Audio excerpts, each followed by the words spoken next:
Good afternoon.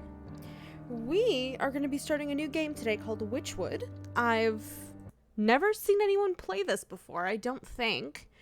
I just picked it up one day because it was cute and it looked fairly interesting. So let's get into it and see what this looks like. Right. The audio. There we go. We have sound. It's a little loud, though.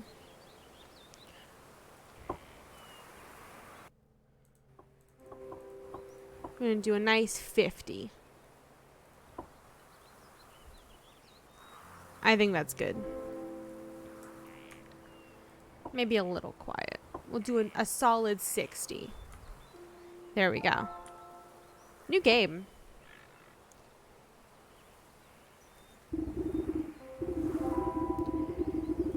Once upon a time, there lived an odd little witch in an odd little house. She spent most of her days tending to her odd little garden and resting in her odd little chair. On this day, however, her sleep is interrupted by an odd little noise. Ma- Who's there? Get up. I have a cauldron for a head.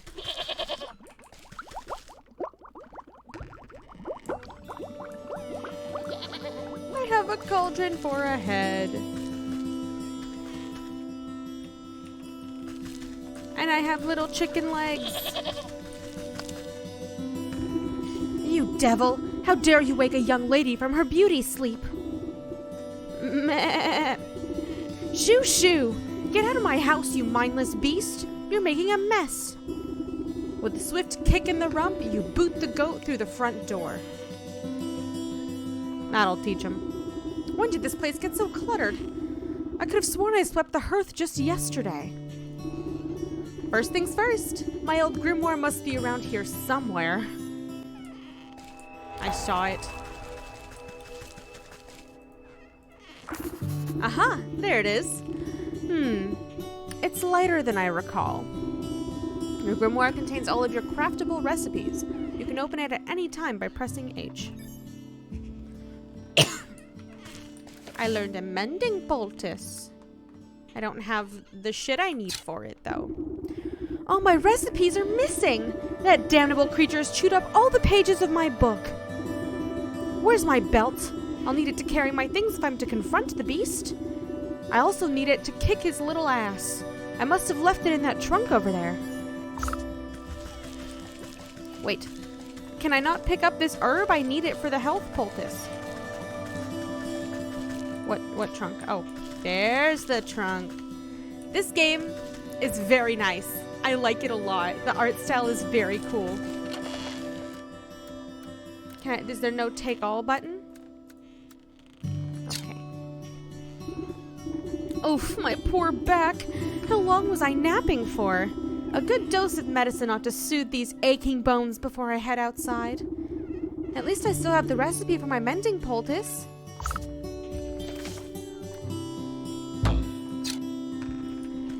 There we go. Now I can pick up all the necessary shit. Is there anything else? No. Quaffed. That's a noise. Mending poultice. Heal. I quaffed it. Let's go. Okay, I see my health is over there. To the outside is that way. How did I kick the goat over here then? To the outside. You step outside into a humid marsh and immediately stub your toe on a twisted root. Ouch! Close your eyes for a wink and the next thing you know, the whole yard's gone to the weeds. Somewhere in the distance, you can hear braying through the dense bramble. Where'd that cross-eyed Billy get to? He can at least put those gnashers to good use on this lawn. Open your map to get a better look at your surroundings. Okay. You zoom out. There's the goat. He beckons without fingers. Okay. I can't collect... oh! Some shears will cut these cleanly. Okay, so I need tools. That's fucked up a little bit. I need shears for that one also. Ooh, can I just get these? Yes. I can just collect that. I can't take the shovel. I guess I won't need it.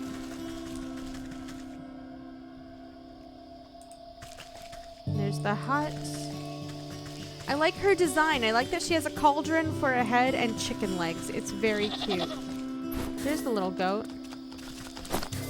I'll deal with you in a second. Nothing else. Hello. Is that all you've got to say for yourself? The goat coughs up a disgusting hairball. Ah, yes. Hello? Hello? Can you hear me now? Apologies. It's been so long since I've used a mortal vessel. Ugh. There's dirt in its mouth. Peh, peh. You can talk? Of course I can talk. Has your mind been so filled with cobwebs that you've forgotten your old friend? You wound me, madam. It's good to see you up and about. I was beginning to wonder if you'd ever awaken. Though I suppose time flows strangely in this place. Anyway, I've come to collect. Do you have the amount we agreed upon? Amount? Amount of what? Oh dear.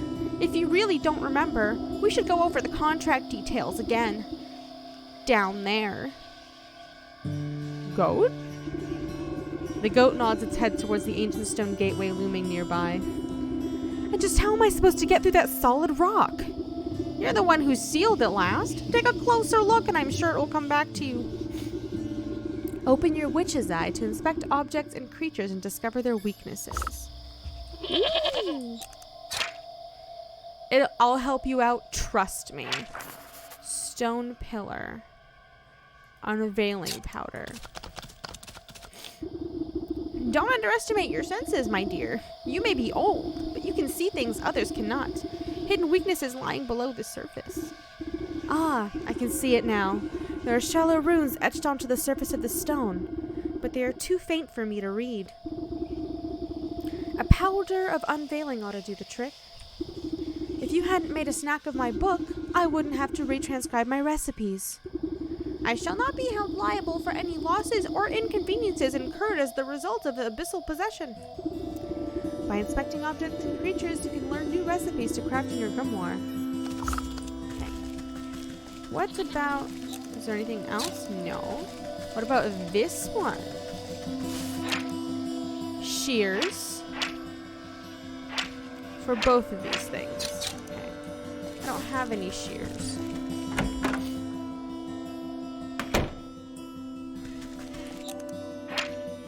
Cauldron.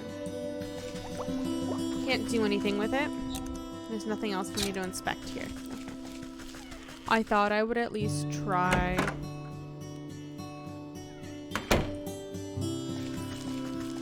Alright. I think the audio is still like a teeny bit loud. Oh, because it went down to 100. Or it went back up to 100. Got it. We'll keep it at 50. Another mushroom. Unveiling powder.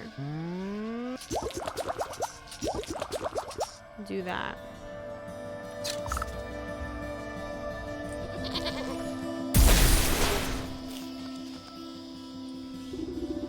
You smear a handful of the glowing powder onto the runes of the doorway.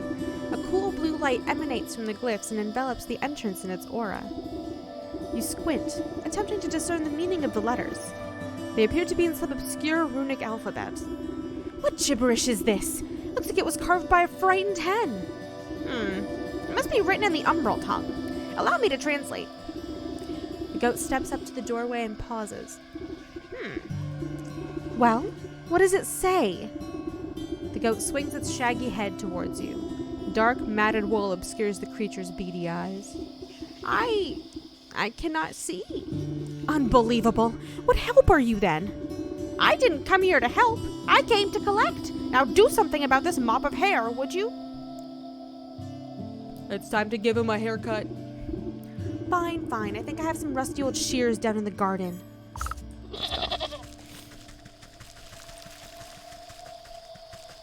Oh, we can collect more stuff. Where? Ah, in the trunk. Beautiful. And now I can cut these reeds.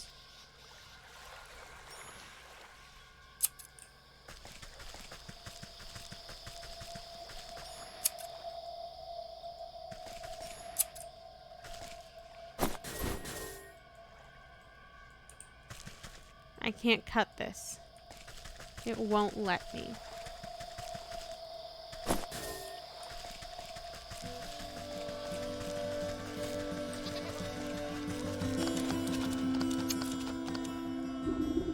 With much protesting and a nicked ear, you shear away clumps of dirty hair from the goat's eyes.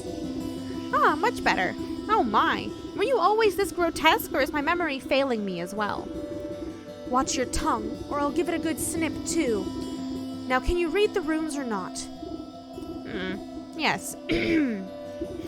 A space beneath, she sleeps alone. Tokens given up to the unknown. Fires of four shall unroot the stone. Braziers burn and await the crone. Crone? Who's it calling a crone? And what are these tokens I'm to burn? Perhaps you ought to take a closer look at those braziers. Shiny stone, frog slime, dog hair, blue feather. Dog hair, bird feather, frog slime, and shiny stone? I don't suppose you swallowed up any of those things while I was asleep? I don't think so, but feel free to sift through this creature's leavings if you want to be completely sure. However, there's a whole world outside this little swamp, you know. See that gateway over there? The one with the lovely green flame? The goat motions to the far side of your yard. I guess a brisk walk in the woods would do these creaky joints some good. Too much time indoors is bad for the humors. Let's go. Dun, dun, dun, dun. Dun, dun, dun, dun. Now can I snip this away? Snipping and tearing, your shears make short work of the bramble. Into the darkness. You cut your way through the remaining vines and suddenly step onto a cold stone dais.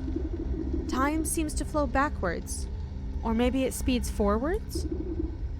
An oppressive, star-filled void stretches as far as you can see.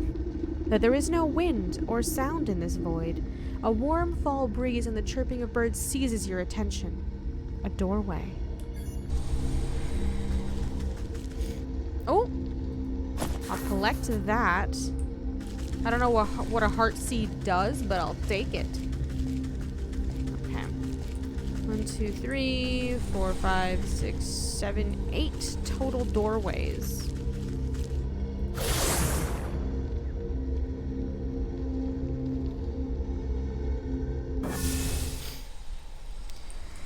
Okay. Nothing to look at.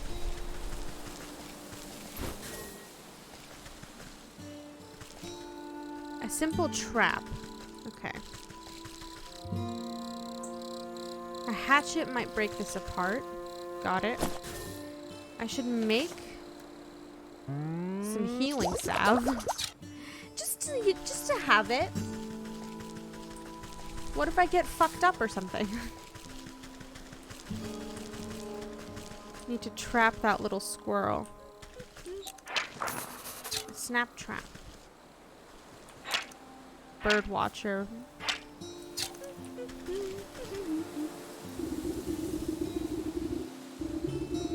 A woman spins around on her heels so quickly she nearly hits you with her spyglass. Ah! You startled me! Can't you see I'm busy with my scientific research? Research? What is it you're looking for with that contraption? Why, the famed indigo-turfed forest lark! They said to be native to this forest and this forest only. Have you seen one perchance? You glance upwards at the small blue bird perched atop the oblivious woman's hat. I haven't. Sorry. A shame. Well, it's never too late to open one's eyes to the wonders of the natural world. You never know what you'll discover. She points at a nearby woodland critter, stuffing its cheeks with seeds. Take that squirrel, for example. Spend a few moments watching its behavior, and you'll learn everything you need to know about it. Observation is key. Now, if you don't mind, I wouldn't want to miss making an exciting new discovery. The bluebird glances vacantly at you before pooping on the brim of the woman's hat. Sick. Can I make a trap? No, not yet. Oh, can I do this? Got it. I can't make another one. And then I also need an impi nut.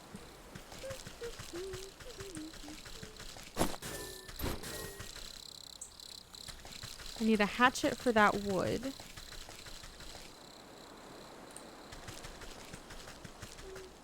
Oh! A ragamuffin. Hag shroom. Okay. Well, I'm just gonna go pick up some hag shrooms first. And then I'll talk to Tinkerbell. A fairy needs a catching net, and so does a firefly. Hey, guy. Or lady, what's with that great stinking pot on your head? I would ask the same about all those stinking frogs in your trousers. Aw, you're just jealous. The boy fumbles between trying to wrangle all his frogs and swiping ineffectually at wayward fireflies with a shoddy-looking bug net. Juggling a little more than you can handle, eh? What exactly are you hoping to accomplish, flailing about like that? Are you daft? My frogs are hungry, so I gotta catch some of these fireflies to feed them. He takes another wild swing, missing his target entirely. Why don't you let me take a few of those frogs off your hands for a moment? That would let you swing that net properly. Oh, I see how it is. You're after me precious prizes. How about I give you the net and you catch me some fireflies? And maybe I'll think about it trading you one of my froggies. The boy waggles the net in your face. Take it.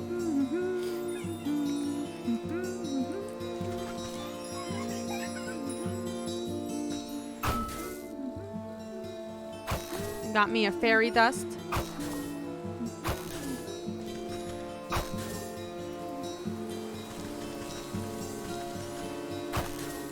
Got him.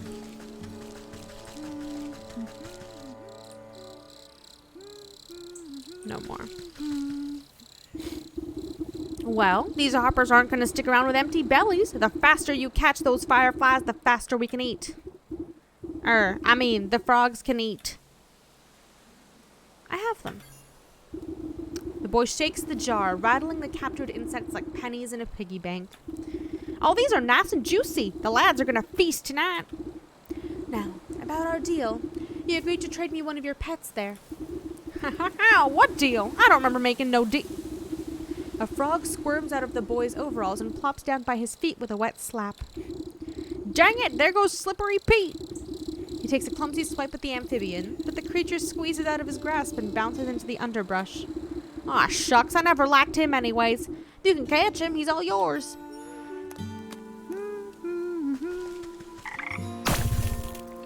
I got frog slime. Beautiful. Oh. There's some stuff.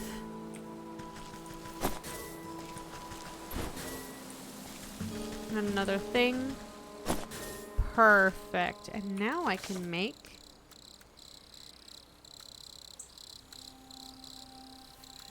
a trap. Beautiful. What are you?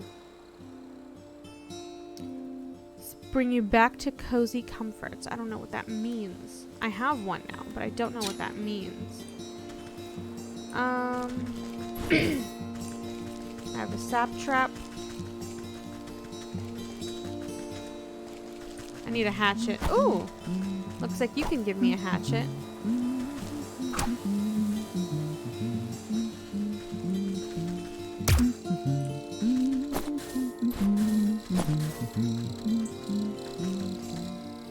Oh, they're one-time use only. Got it.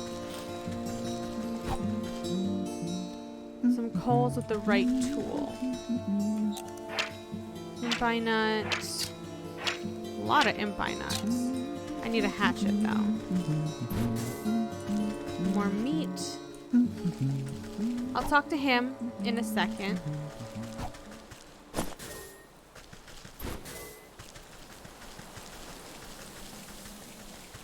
Could make another one.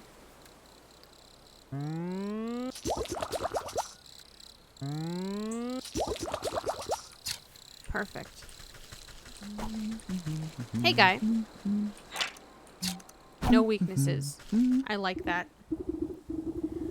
Hey, you there. Give me a hand, would you? With what? You seem to have everything under control. These stumps aren't going anywhere. My darn useless son was supposed to help me, but he's wandered off again. Probably to go bother frogs and eat bugs or some such nonsense. Anyway, I need help clearing away some of these dead logs. It's late in the season and the wood has started to rot.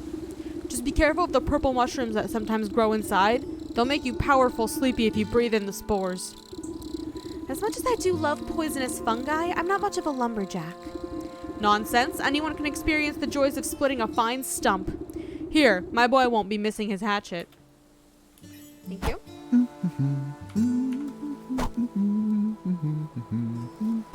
Oh, I can use my scroll wheel. That's so nice.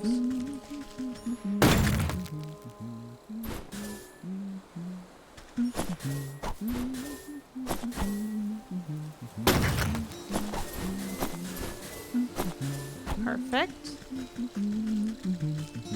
Thank you, thank you. Just a free hatchet.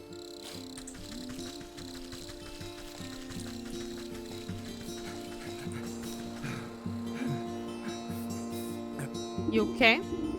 Oh man, oh geez. I don't know about this. You tap the man's shoulder and he nearly tumbles headfirst into the well. Ah! What's the matter with you? I could have fallen in. Then perhaps you shouldn't be leaning over the edge like some wobbly stork. What's so interesting down this well anyway? Well, my grandpappy used to tell me that people drop all sorts of treasure down there, just waiting for someone to dig it up. Got myself a trowel and I thought I'd give it a go. But the rope's out. It looks awful dark and damp. I get goosebumps just thinking about all the ghoulies that might be lurking down there in the shadows. Never consider that these ghoulies might get goosebumps thinking about you lurking up here in the sunlight. No, not really. I'm not sure if that makes me feel any better about them, actually. Maybe the business of treasure hunting isn't for me after all. Here, why don't you take my trowel? I don't think I'll be needing it. You can go down into the well and see those ghoulies yourself. Take it. This old well is deep and dark. You might be able to climb down into it, but the rope has long since rotted away. Reedy twine. You toss a length of strong homemade rope down into the darkness. Seems like it should support you without much fuss. Sick.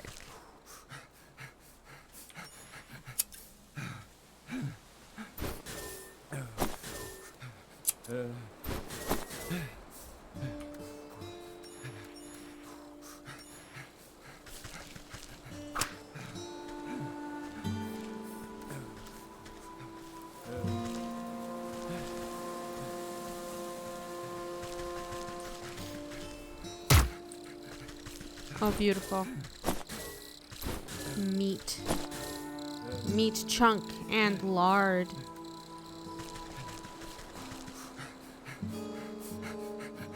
Into the well.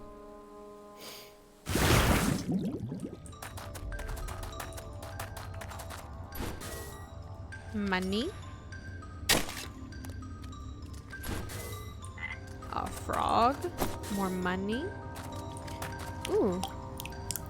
Collect some water with a jar. I don't have a jar. Can I make one? I need campfire ember and some more clay.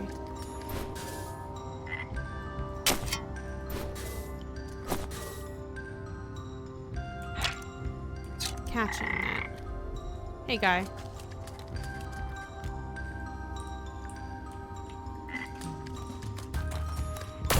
Got him.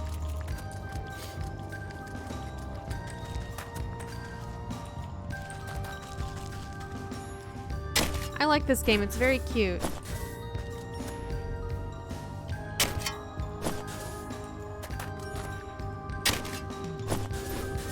Nice. Got one of those stones that I needed. I do still need a campfire ember, though. What's over here? Nothing? Okay.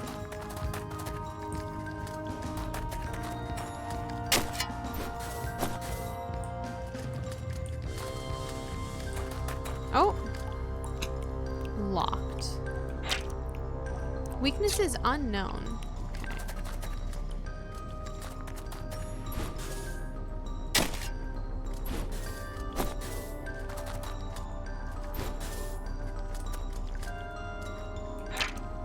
Darkened nook. It does not. Something stirs inside, but does not emerge. Maybe if I laid a trap out for it.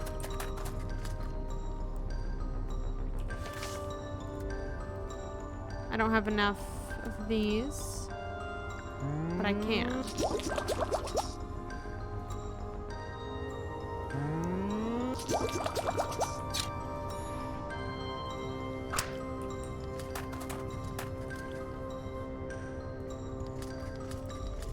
Get up.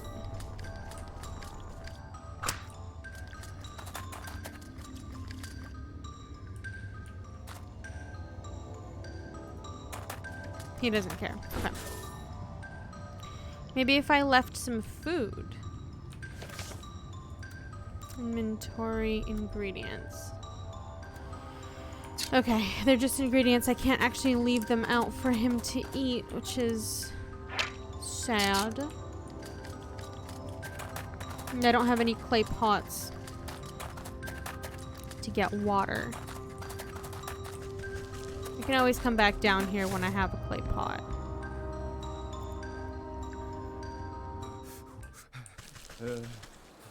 He's fine.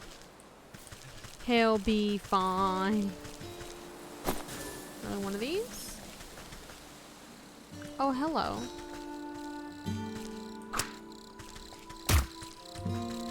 Good shit.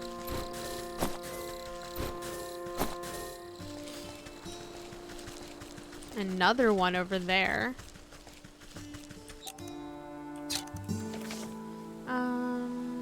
No. Wait.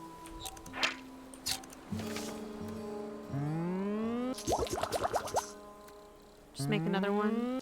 Because we might as well. Don't have enough stuff. Okay. Okay. Hello. Evening, ma'am. Come to check on the pottery. I'm afraid I just fired all the kilns up, so there'll be a while still. Pottery? I was just admiring that fine canine over there. You point to a scraggly-looking mutt patrolling the yard. May I give her a petting? Oh, you can try, but I wouldn't if you value your fingers. She's a touch bitey today and doesn't much like people going near the ovens. I have a way with animals. Surely I can find something to calm her down. Sporific morsel and shears. Okay. I need to make a sporific morsel. I don't have any of this. I need a sporific potion. Which I can make where? I guess I have to find it?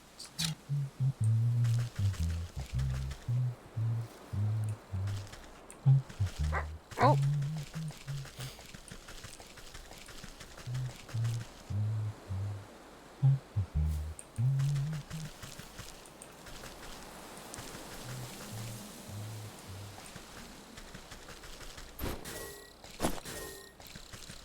Got some jars. Yoink. Okay. What else can I yoink from this yard? Ash pile. Locker. Guard dog.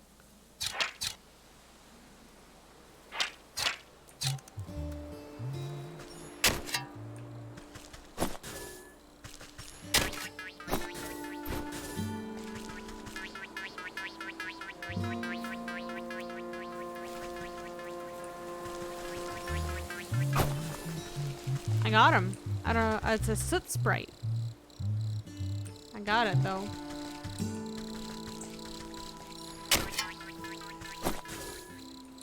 Where'd it go? Where's the little fucker?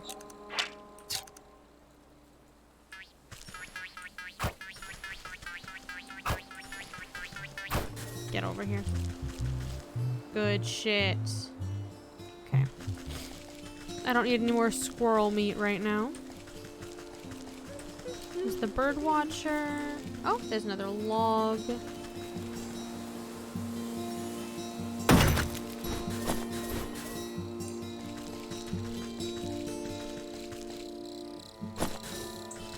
I don't need any more healing salves right now. Okay, let's go get some water.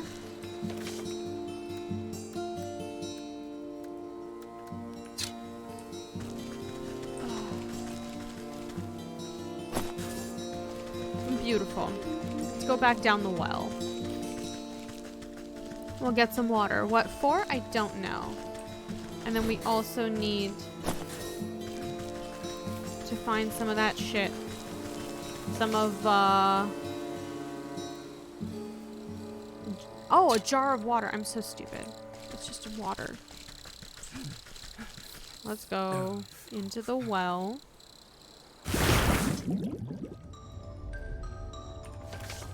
Okay, inventory. Let's do this.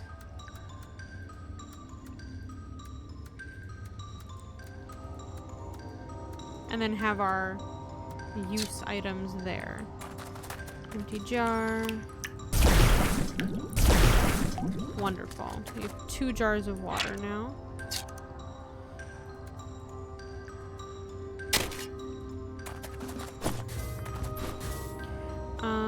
Let's craft some jars.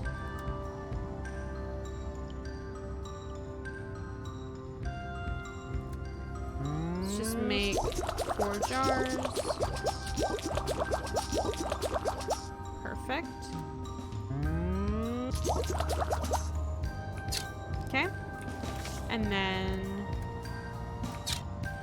let's just fill these.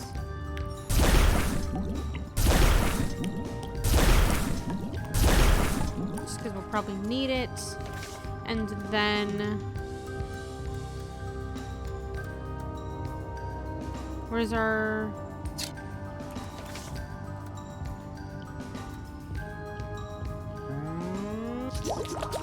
There we go.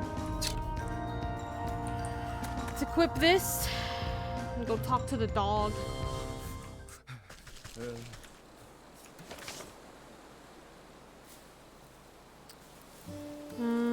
Hair of the dog. And then I still need a blue feather. A snap trap. Hello, bird. Perfect. Beautiful. And now I just need the dog hair. Hey guy, you want a treat?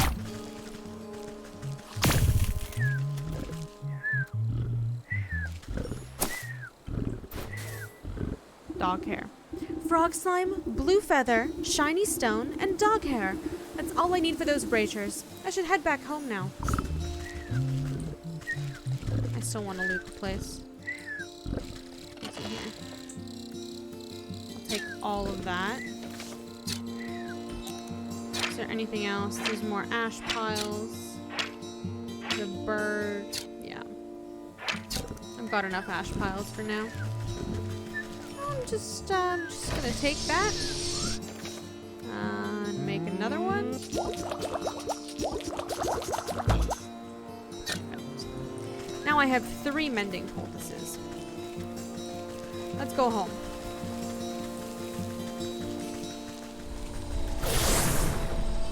Beautiful.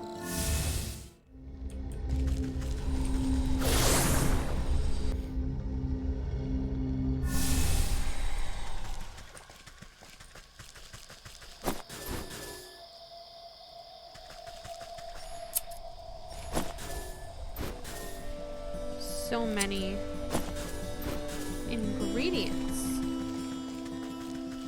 I feel the need to pick them all. I know I don't need them right now, but I feel the need to get them all.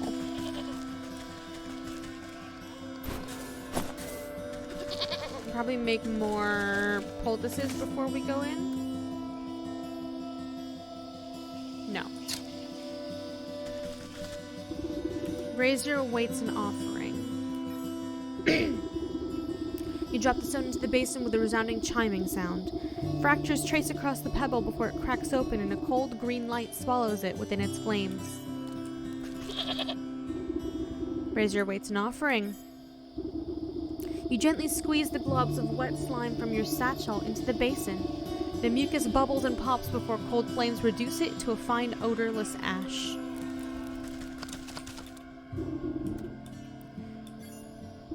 The dog hairs take a moment to fall from your fingers, fluttering down into the basin one by one. The fur bristles into foul-smelling coils before erupting into a cold green flame.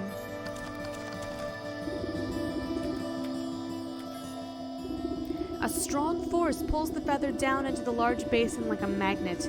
It bursts into a bright flash of light as cold flames engulf its essence. The emerald flames of the braziers play strange shadows across the stone doorway. You watch as fingers of shadow crawl up the rock face and crack open the solid granite like stale bread. The stone crumbles away into darkness, revealing a yawning stairway descending down into the cold earth. After you, madam. Why not after you? There's no save feature. I assume it auto-saves.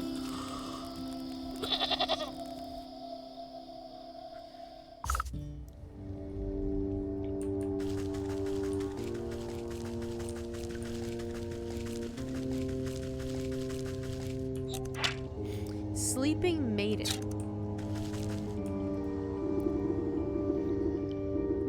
Encased in a gilded crystal coffin lies the body of a young woman. Though she sleeps in an enchanted slumber, her ageless features express a deep sadness. The sound of cloven hooves echo against the marble floor as the goat comes to your side. Quite something, isn't she? Do you remember bringing her to me? I brought her to you? Why? Who is she? I haven't the faintest idea. All I know is you brought her lifeless form to my doorstep and begged me to save her soul. Save her from what? And why is she asleep? Why, from the 12 wicked souls from whom you said wronged her in life. Villains who deceived her and cheated her and broke her spirit. And as we agreed, here she will sleep until our contract is fulfilled. Until you bring me those 12 wicked souls. What? I remember no such contract. Our pact is binding, regardless of what you do or do not remember. At the goat's words, you feel something hard and dark locked away in the depths of your heart. It speaks the truth. And just why should I do your bidding? Seems like a lot of bothersome trouble to me. What do I care about some sleeping beauty? Bring me the 12 souls and I will release the sleeping maiden from her slumber. Our agreement will be fulfilled. Who knows? In time you may even remember why you brought her to me in the first place. Or you can simply return to the comfort of your little hovel, where you will waste away until the weeds grow so thick that not even your shears will be able to cut you free. And your mind will stay as empty as that grimoire of yours. But it is a big decision to make so hastily. Why don't you sleep on it? A heavy weight fills your marrow. Your eyelids flutter, barely able to stay open. What have you done to me? I can't stay awake. Fuck this goat.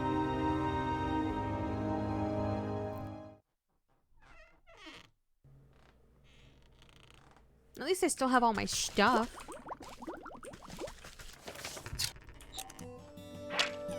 Still can't use the cauldron.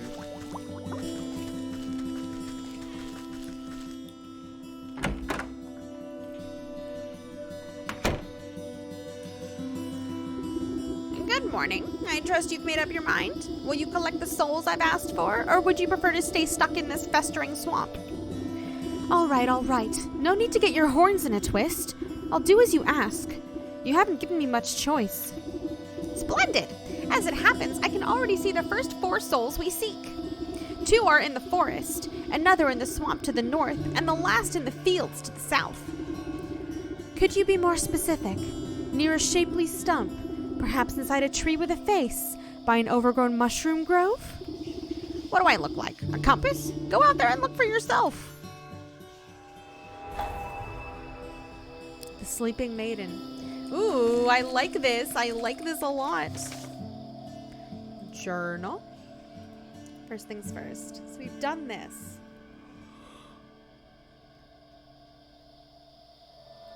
Sleeping Maiden. Collect 4 souls for the goat. The bear in the forest, the ox in the field, the leech in the swamp, and to the snake in the forest. So we'll go back to the forest first because we're more familiar with that landscape. One of the souls is probably the little thing in, like, down in the well that we couldn't get out of the little hole. And the other one is probably behind the golden gate that we couldn't pass.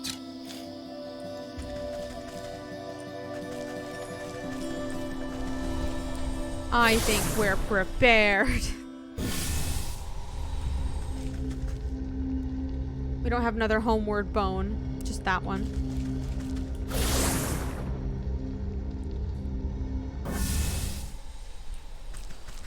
Sick! I can make another health poultice. I'm gonna need these, I think. There's no, like, combat controls, is there? Controls. Just WASD. Aim?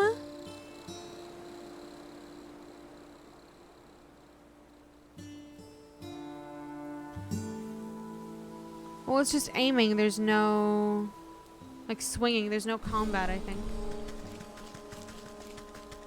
I think we're just supposed to use our wits. Which, you know, this could take a while. Wait. Go back. What did that say? There was some fighting. Lakeshore Path. And what's up here?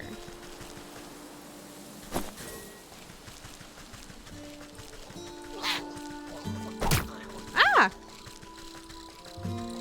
What the What the fuck are you? A dreadful doll. It's a fucking goblin? What do you need? Fields. Craftable. In the swamp. Okay, so I can't fuck up this goblin right now. He's just gonna be a little bitch.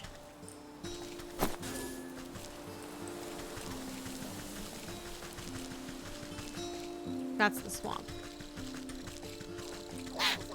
No. No. Fuck you. Ah! A dryad. Needs the cinder box. Need one of these and 3 fireflies. Okay. We can go get those things and fuck up that dryad. Hold on. It's gonna give me something new.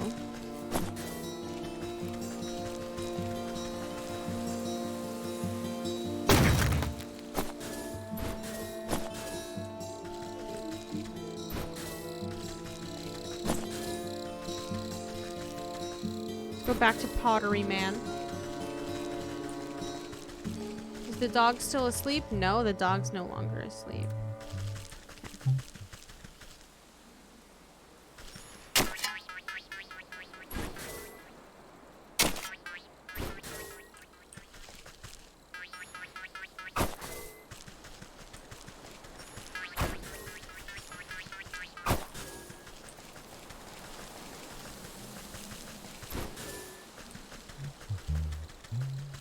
Okay.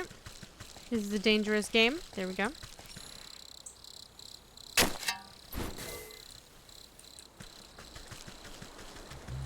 Okay. Lovely.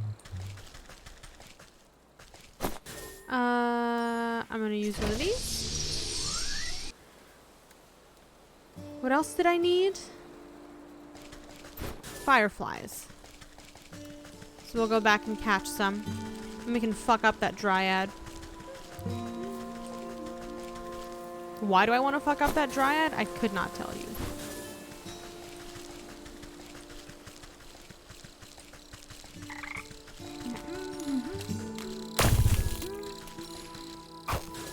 Okay.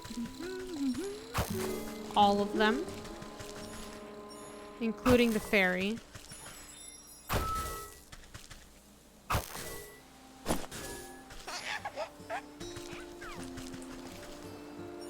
Ah. Okay. Gribbly grabbers will suffice. I don't know what the fuck that means.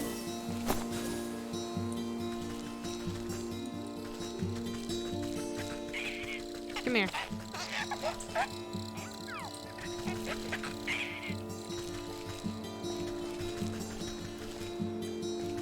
Come here.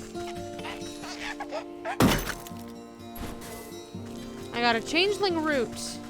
Poggers. I don't know what that does for me, but it's an ingredient.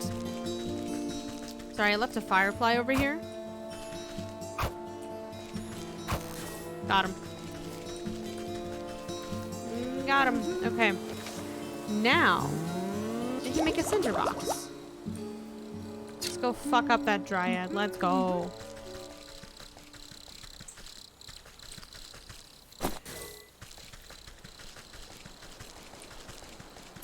Stick. Where was he? He was up here. There he is.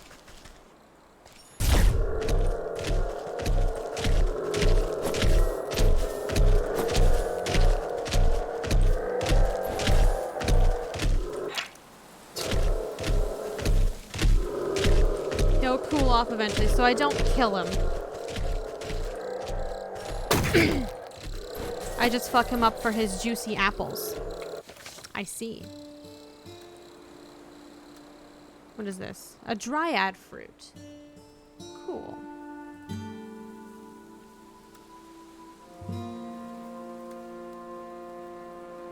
That's in the swamp. Okay. Let me see.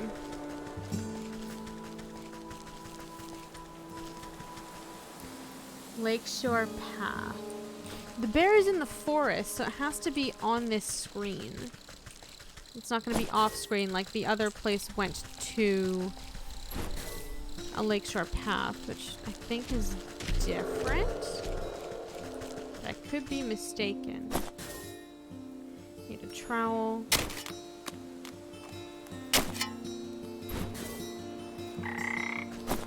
It's in here.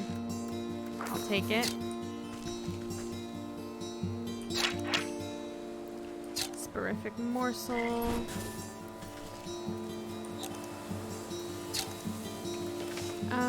Can I make another one?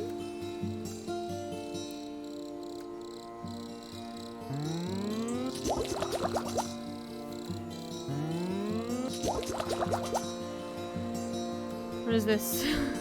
What? Toxic thistle. Okay. So I have one of these, but I don't need it right now.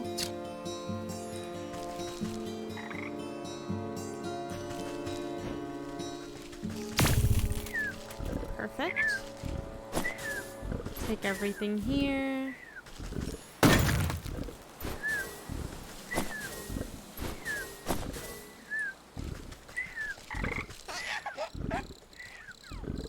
Fairy shrine.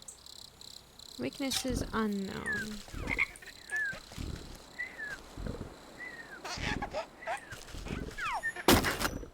Got him.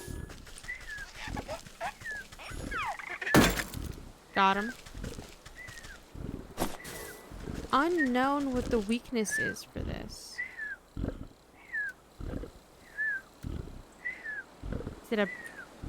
Is it a bait stick?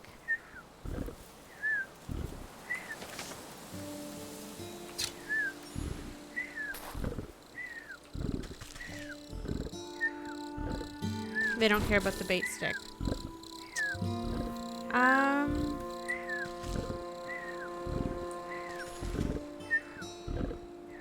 I'm not sure. Ah! Goblin. Maybe something from the goblin. I don't know. I don't know what to do with that. Hey, guy.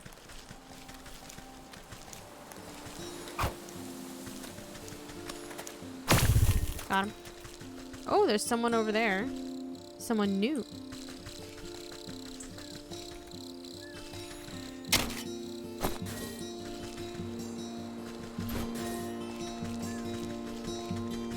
Doggo sleep.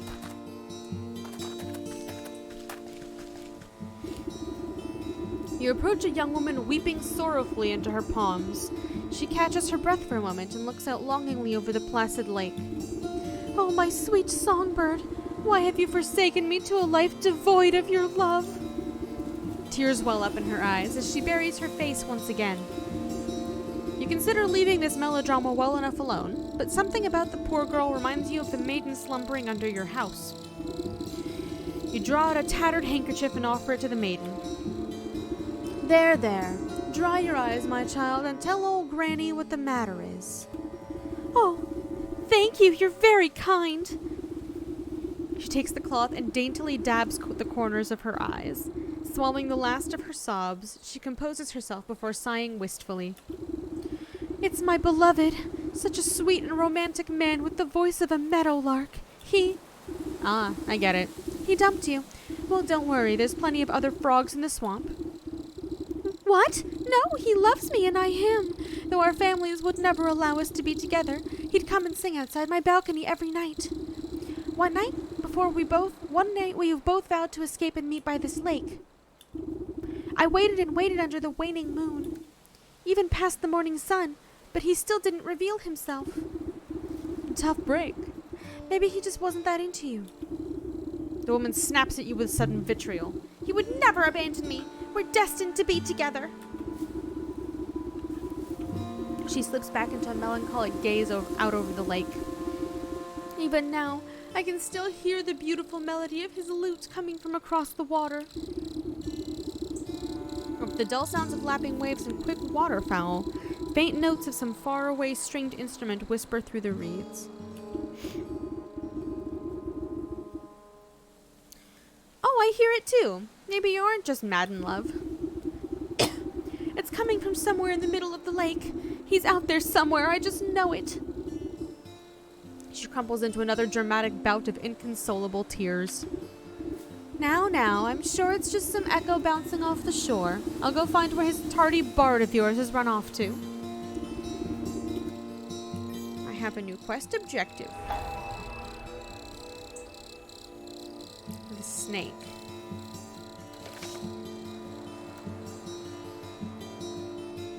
Reveal the source of the sounds by the forest lake. Use item.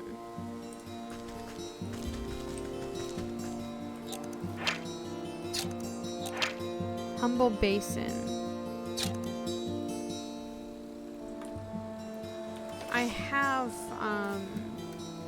have this. Music sense is strongest on this shore, but even here you can't quite place the source. Half-sunken ruin poking out of the lake's waters. Maybe that fool bard's hiding way out there. I swim as well as hens fly. Suddenly some unseen voice chitters mockingly in your ear. Oh ho, hee hee, the musical man you'll never see. You spin around, but no one is there. Just a nattering laughter bouncing on the wind. Who's there? Show yourself, spirit! Fuck you.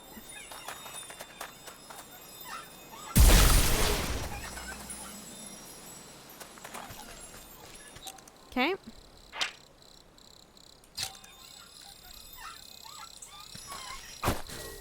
Got him. You snap your hand around the elusive creature and squeeze. Ah! Let me go! You knobbly pot! You're crushing the life out of me! You trifling little pest! What do you know about this music?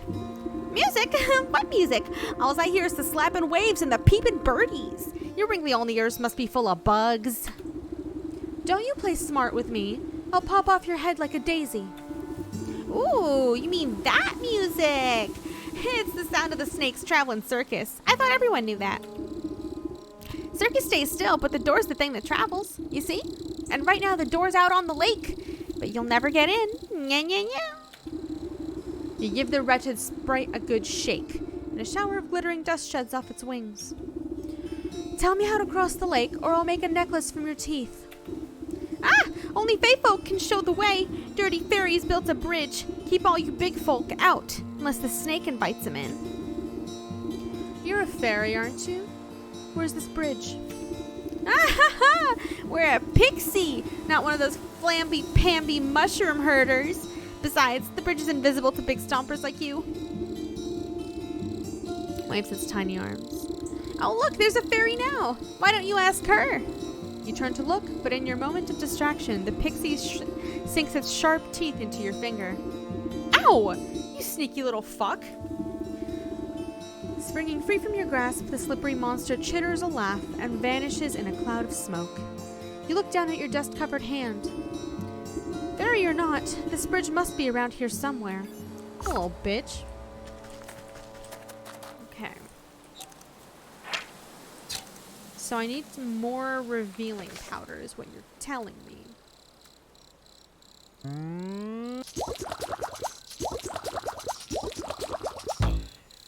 Okay.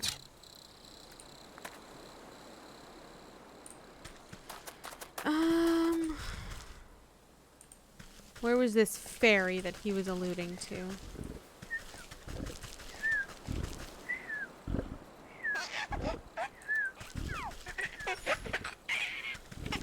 Guess what?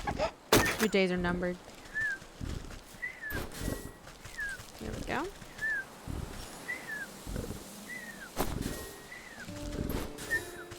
Okay.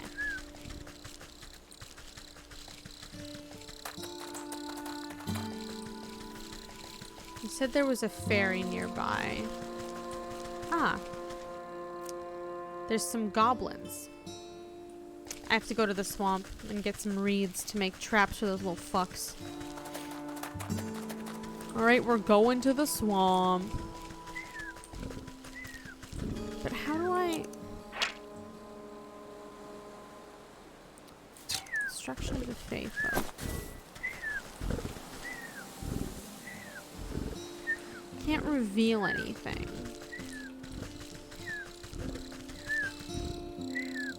Can't dig it up.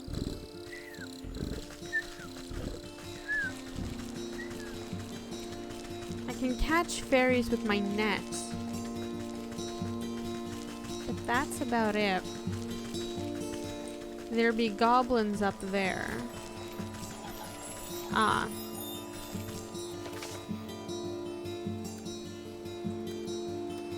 Ingredients. Fairy dust. At least the invisible ones don't attack me. There's 3 goblins by this fairy shrine. There are 3 of them. Can't do anything here. Don't attack me. Okay.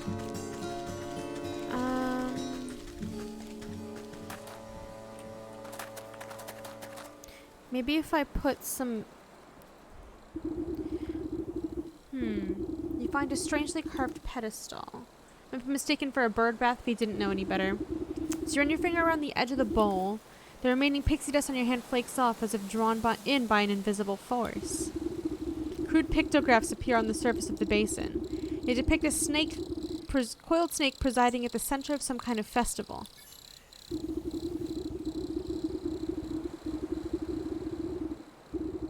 Directions on how to reveal the bridge are carved on the outside.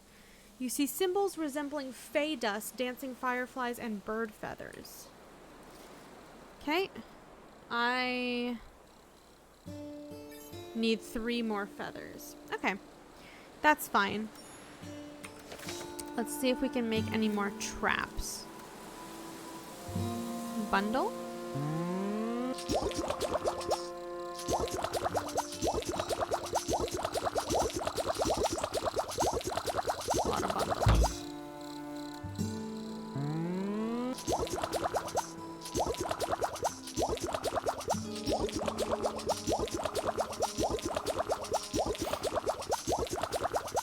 gonna need a lot of traps. Okay. Burb.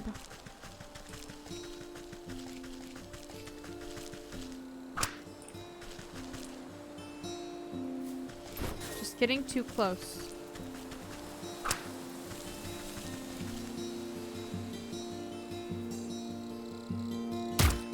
Good shit.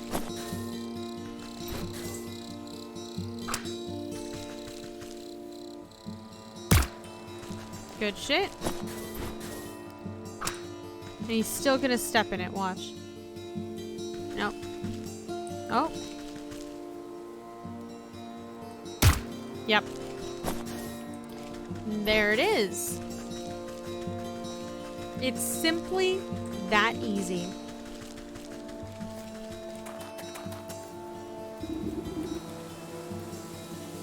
I need 2 more fireflies. We can get some fireflies. Oh, he's still on fire. It's gonna be okay, little guy. You'll be fine. You'll be fine. Any more fireflies out and about? Yes, sir. I don't need him right now.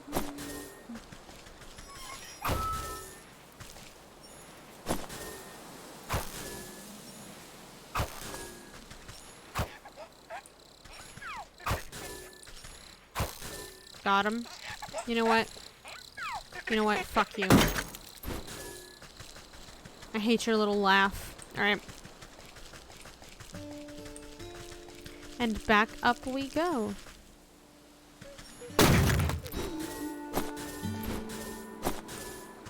Might as well pick that up. You never know when it'll be useful. Dog still asleep?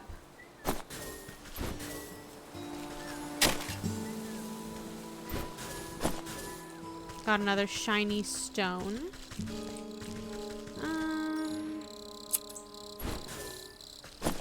Might as well, we just used all our rope. Shake out the fine dust into the bowl and it settles evenly to its inside surface. Each of the fireflies alights upon the edge of the bowl, stepping delicately until they are evenly spaced. Placed into the basin, the feathers arrange themselves into a perfect triangular symmetry. The basin begins to glow a soft yellow as the fireflies rise from the muck within. They begin to dance up and down, drawing circles high above the bowl. Glitter rains down gently, shimmering as it catches rays of sunlight. Slowly the particles trace the form of a bridge leading from the edge of the water to the center of the lake. You tentatively test the strength of the spectral walkway and find that it's as strong as if it were made of solid stone.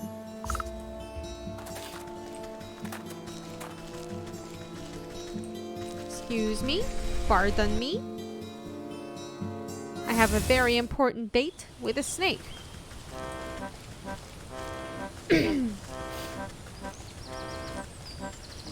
Good music soundtrack. The snake would like to meet you. Snake is good to us.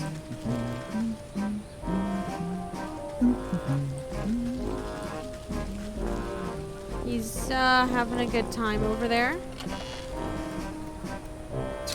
I'll take the egg.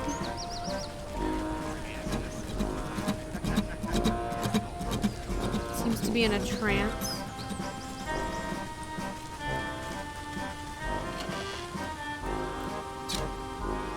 I'm just looting. Don't mind me, just looting. Villager, distant strongman. Villager.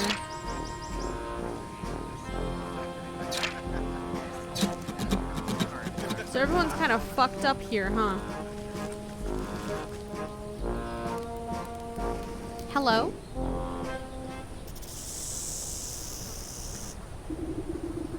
Draped in glittering jewelry, the serpent stares intently into a crystal ball as you approach. Welcome, my dear, welcome. I saw that you would come here in search of answers. I just came here in search of a bard.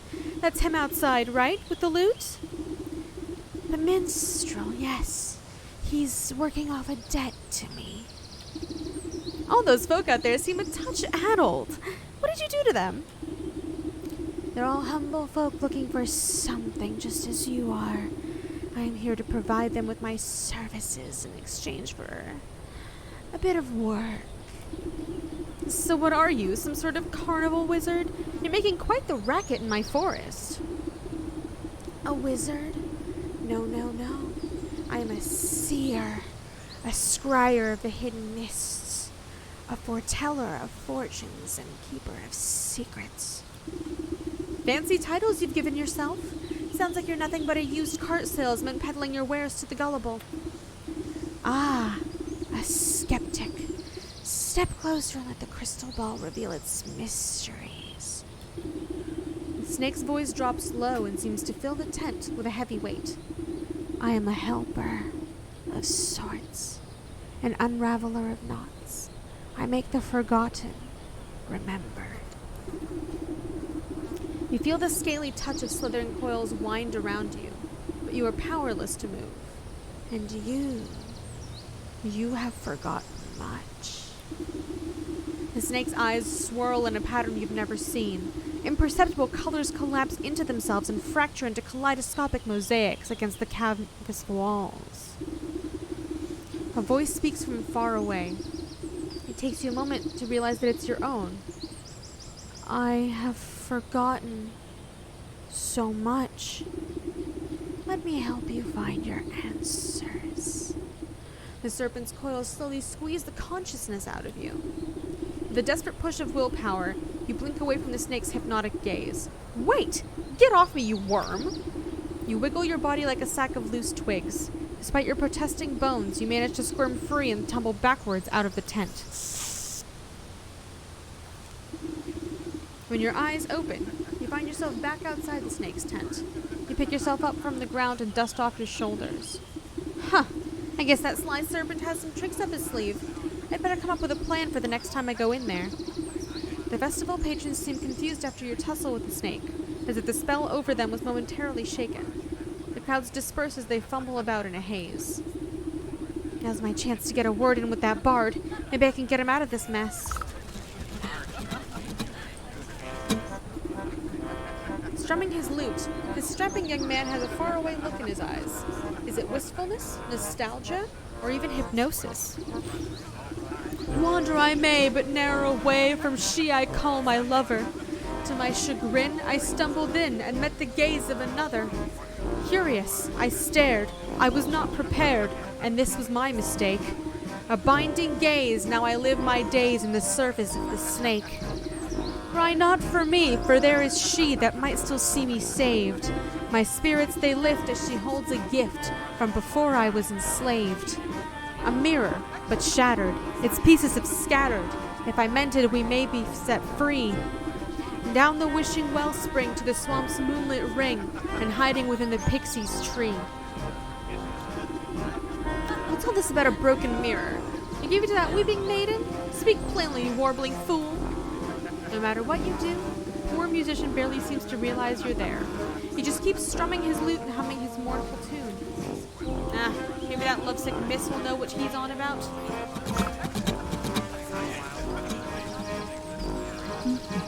And talk to any of them? No. Just him, it looks like. Dumb. I like this game so far. It's very cute. Very nicely done. Dun, dun, dun, dun, dun, dun. Oh, still my beating heart. Have you any news about my dear sweet love? I found him at the carnival, but he's been mesmerized by the snake. Unless I can break the spell, no one in that carnival can leave. The snake? Say it isn't so. I've heard how he grants wishes, but only for a terrible price. Why would my love be so desperate as to consort with that charlatan?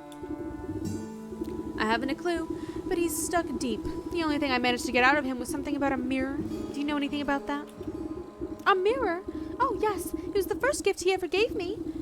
From inside her bodice, she produces a small cracked hand mirror. But one night it slipped from my balcony and shattered on the cobblestones. I tried to piece it back together, but I could never find the last 3 shards. His song mentioned something about a wishing well, a moonlit swamp, and a pixie tree.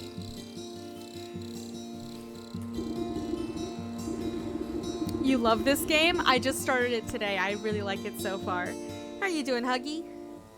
Keep that mirror close. I'll seek out the missing shards and return them to you. Oh, thank you. I should very much love to see it whole once again. Sick. Let's go to the forest well. Somewhere over here. That critter probably has it. No. No. No, no. Absolutely not. Oh, this is where the golden gate was.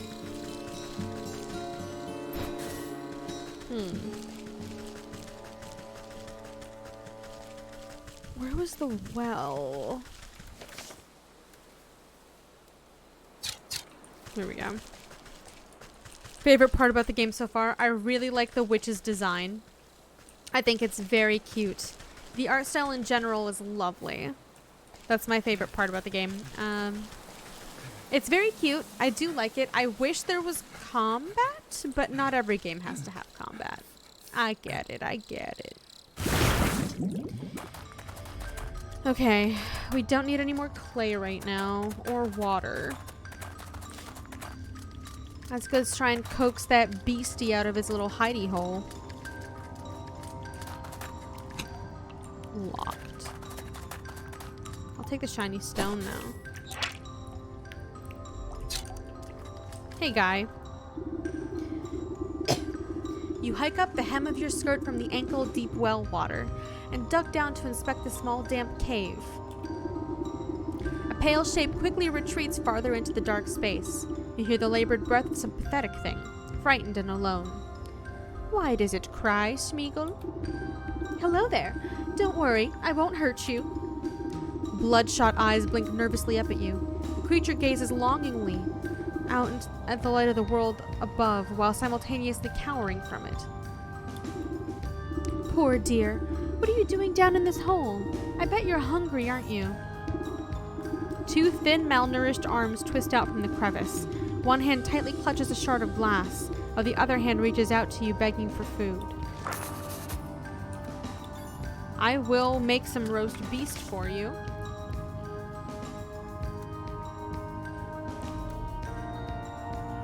I don't have witch spice, but I can make it.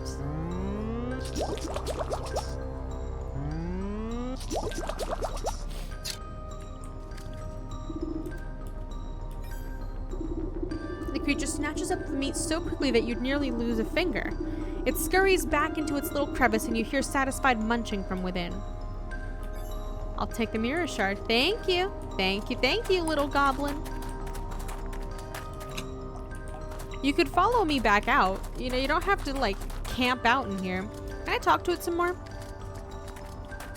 You want anything else from me? It's preoccupied with its frenzied eating. Okay, he's just happy to stay there, I guess. Give me another shiny rock.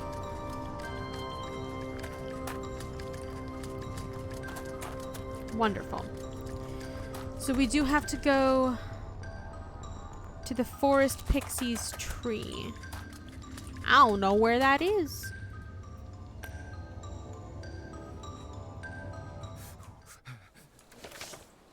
Quit your whining. So the bear is over here. The ox is that way. Lakeshore path. Snake and leech is there. Ah, over here. Okay, I'm gonna go back up. Oh no, wait, I have to go to the swamp because I need to make a bunch of dolls to fucking kill the goblins. You want them to make another game? The art style is immaculate? Yeah. It's really nice. Okay, let's see what the bear needs. Or should we just do the snake first? Might as well pick everything up. Hey, guy. Oh, hello there. sorry. I think I managed to get most of this debris off the road. Looks like you've made a fine wreck. What on earth happened to your cart? Yes, well, you see, I was sent on a very important mission by order of my captain, the bear.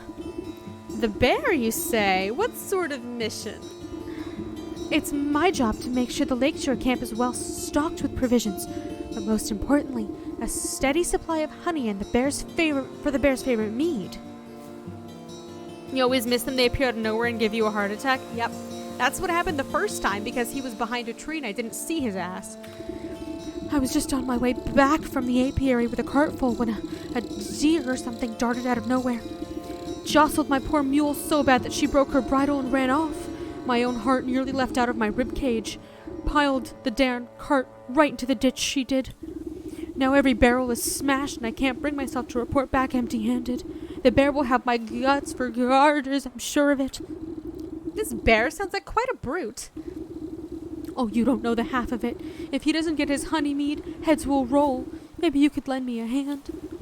I can't very well put this broken cart back together. No, nothing like that. But could you take a message to the sergeant of the lakeshore camp? He's a reasonable fellow. Let him know what happened. Maybe he can get me out of this bind. You can get to the lakeshore camp if you follow the road to the northwest of here.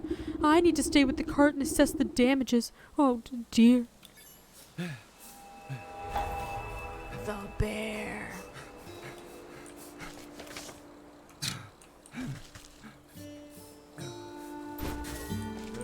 That's unfortunate.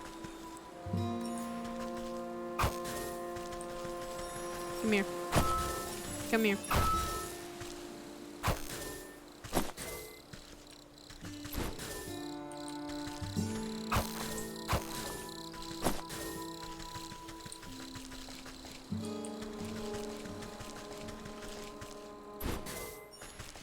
Oh, these are flower petals. I was like, what the fuck am I collecting?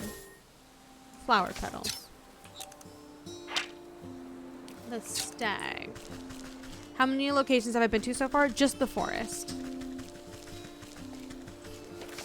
Literally, I did the first things first, and now here we are. It looks like the swamp is going to be my next destination. This is to the path.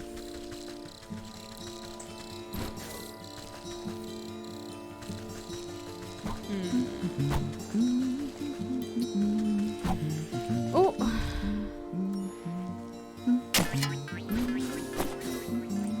Come here. Nope. Nope, get back here. Get back here. Come on. There we are. I like the little soot sprites. They're very cute. Fields most.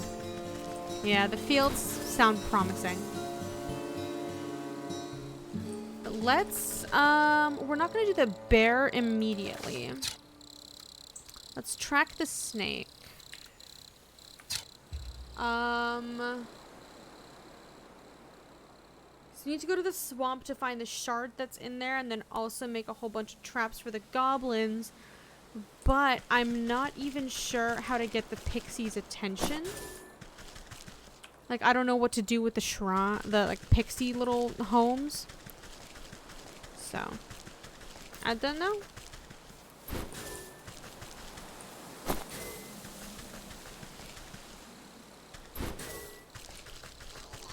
Fuck you, you little... No.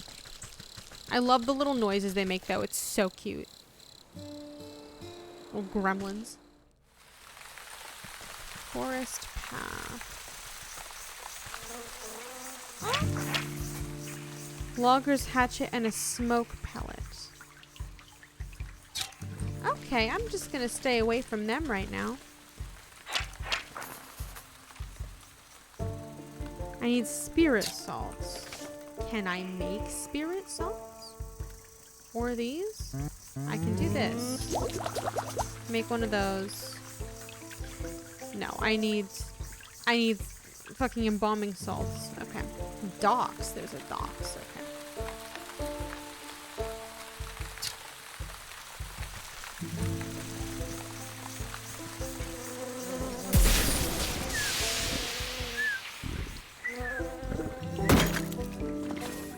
Fuck you. Fuck you, guy. Oh, okay, so I'm gonna need to make a bunch of those. I'll take this. I'll take this mushroom.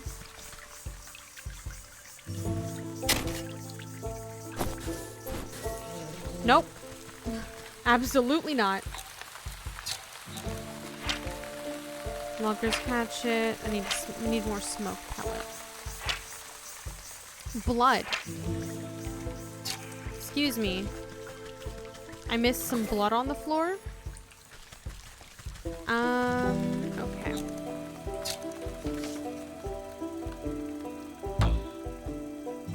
I need more frog. What the fuck are you?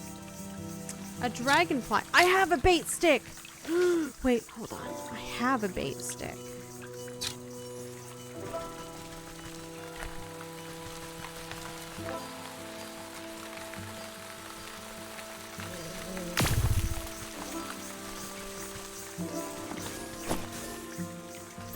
Some dragonfly wings.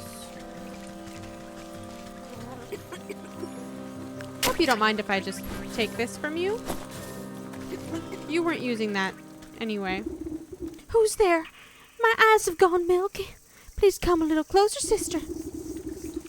I don't believe we've met before. Why do you call me sister?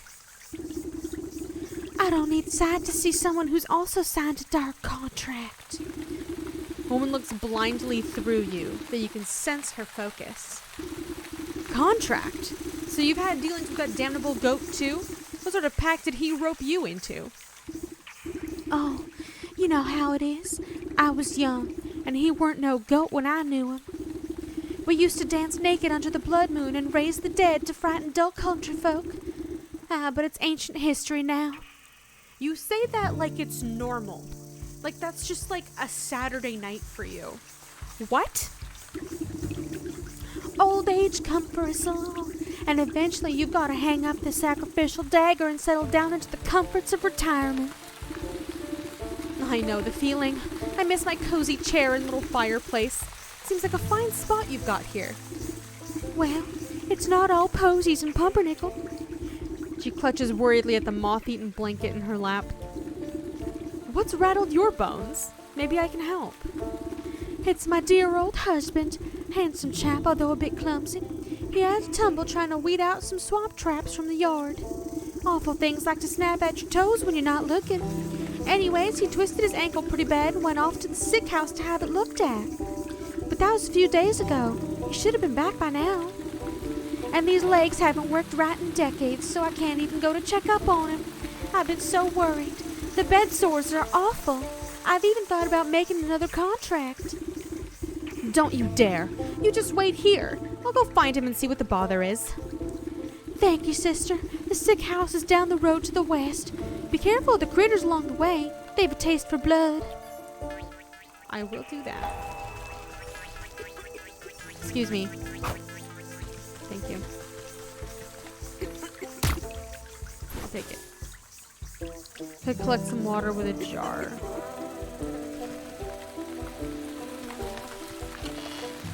First, I'm gonna rob you.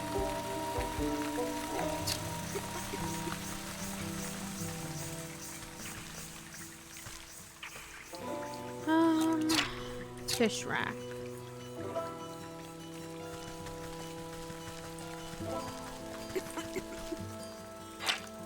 Swamp shack. Could get water if I needed it. Oh, I thought I caught you. Now I did. Frogs.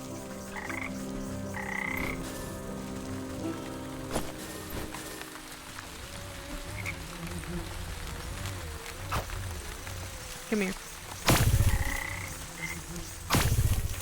Where exactly? Ah! Well, that frog's fucking dead. Absolutely dead.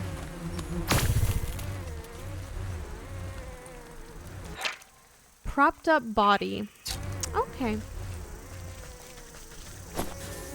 Well.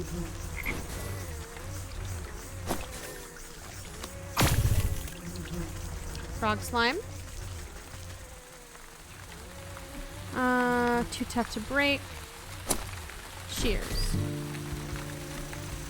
Got a toxic thistle.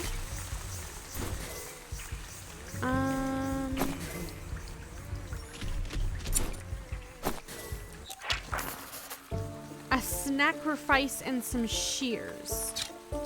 Okay, how do I make a sacrifice? Gonna need one of you.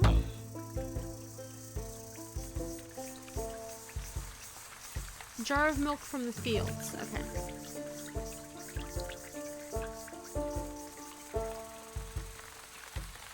Which spice? I can make. What do you need? One of these and one of these. Okay. So I can make one of these. I can make one of these.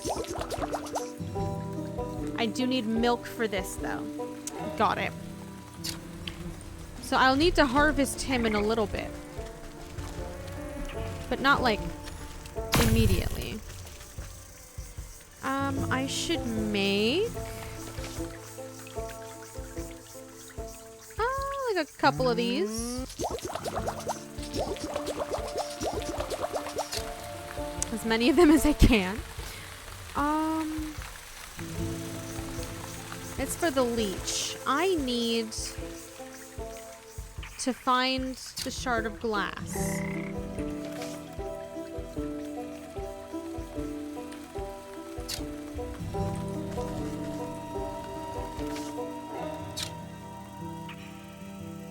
Which is down here.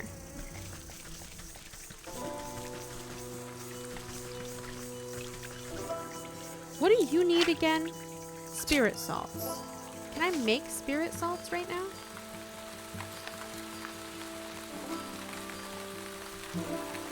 Yes.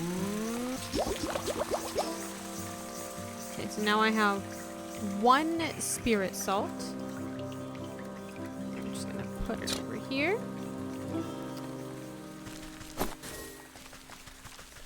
Hello. So that's just to get blood. I don't need it for anything else.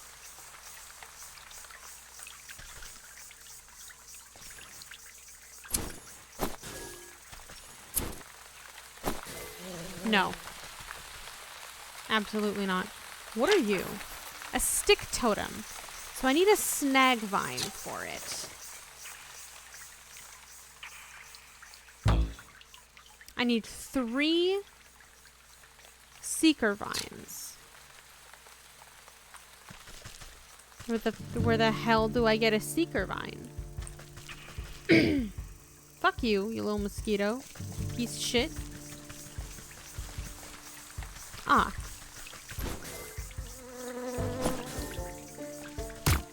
I'll take it.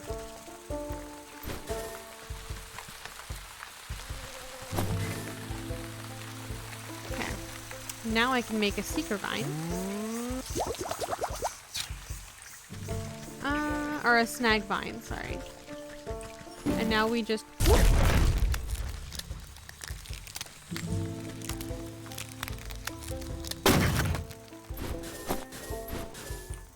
Okay.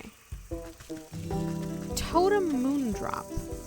I don't know what that did for me. Alright, I'll see you later, Huggy. Have a fun time studying.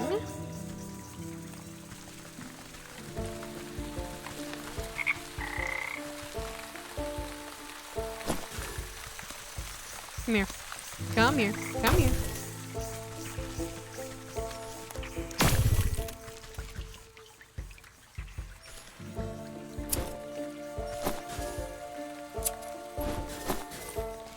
Okay. Looks like we're gonna need more rope.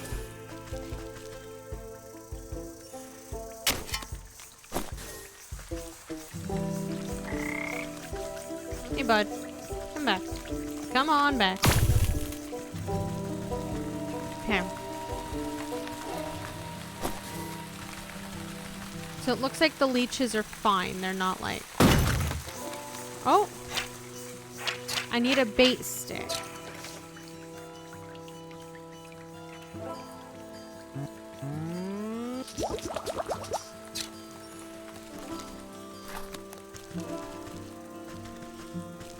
Get it. Good shit. Eye of Newt. The animated wood effigies seem engaged in a ritualistic dance. They march in stiff patterns around a reflective piece of glass embedded in the soft ground. Lean in for a better look, just long enough to make out the shard's mirrored surface reflecting the ghostly image of the moon. You think to reach in and grab it, but the swinging limbs of the dancing totems are too dense and quick. Out of the way, you overgrown twigs! Maybe I can get them to shift their attention to some other glittering bauble. I need a moonlight globe. How do I make that? I need a glitter bomb. I need a pot. I need one more clay. We can find more clay. Easily. We can easily find one more clay.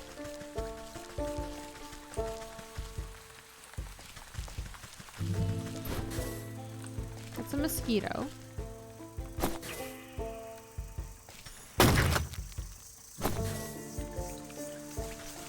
What the hecky are you?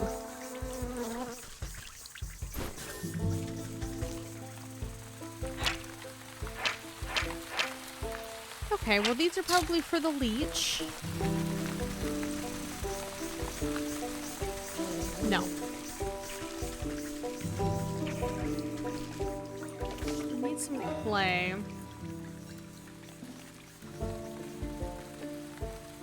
Can be found in the swamp. Just need to find some.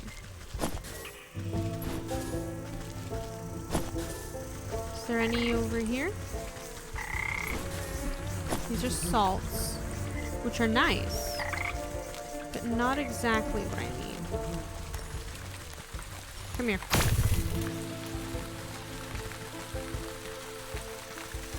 I swear I saw some clay nearby.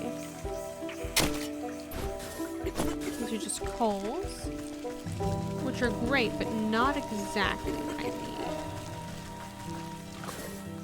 Bug ichor. Ah. Got some clay. Perfect. Now let's go back.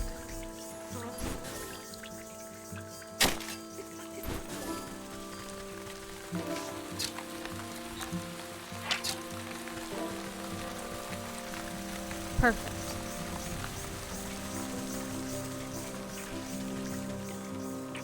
Oh, there was some right here. I'm very smart, actually.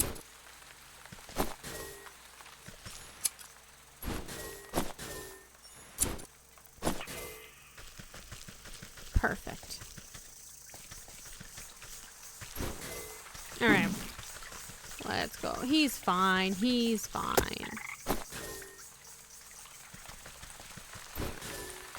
I'm glad the leeches at least don't try and fuck you up.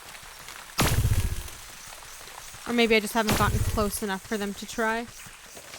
Grimoire, okay. So I'm gonna need one of you in order to make one of you. In order to make one of you. Perfect.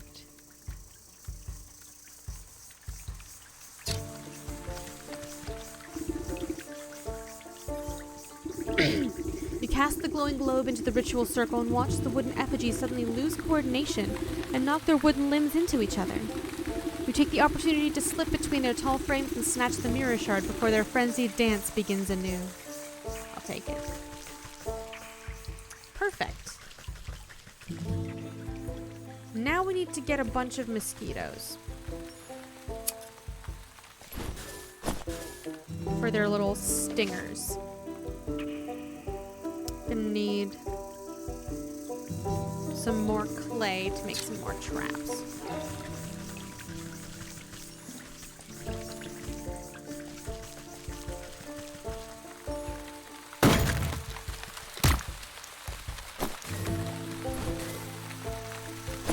could do more Eye of Newt. Do I have another bait stick? I don't have one. Can I make another bait stick? Yes. Perfect. Go get it.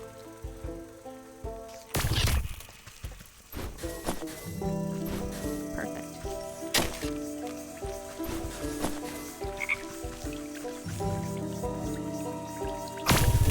Perfect.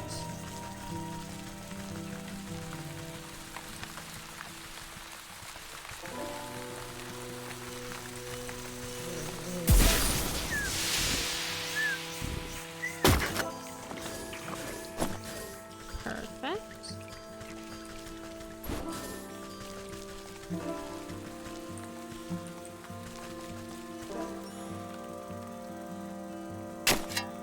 I use the wrong mouse button sometimes. Sorry about that. I keep forgetting that left click is different than right click. You don't, it's not just like having something selected, you have to right click in order to do it. And my brain doesn't like that. Okay, let's go farm some mesquites.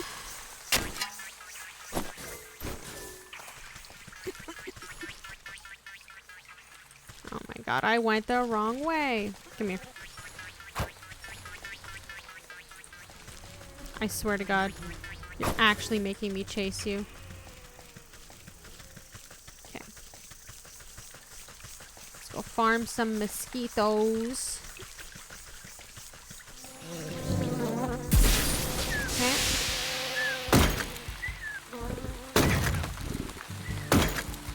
Beautiful.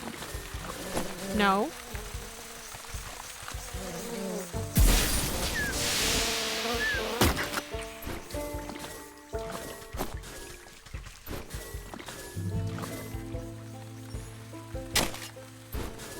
Might as well make another bait stick. Just 'cause...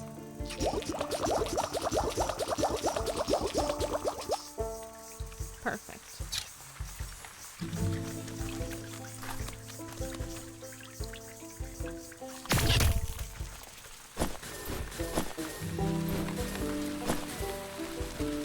Might as well get the resources that are here, you know?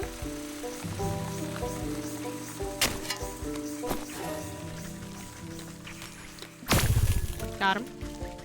Okay. What do the leeches need again? Spirit salts.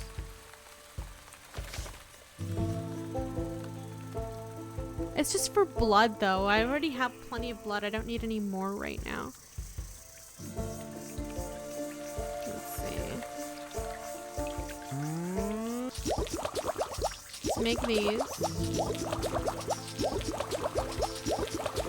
Perfect. And then I also need to make dolls from the fields. Okay, so I might as well do the leech path line here. Because I don't think I can get to the fairy stuff. I can try getting to the fairy stuff. And then if I can't, because I don't have the dolls, then I will go back and do the leech stuff because that looks more self-contained. It's over here. No.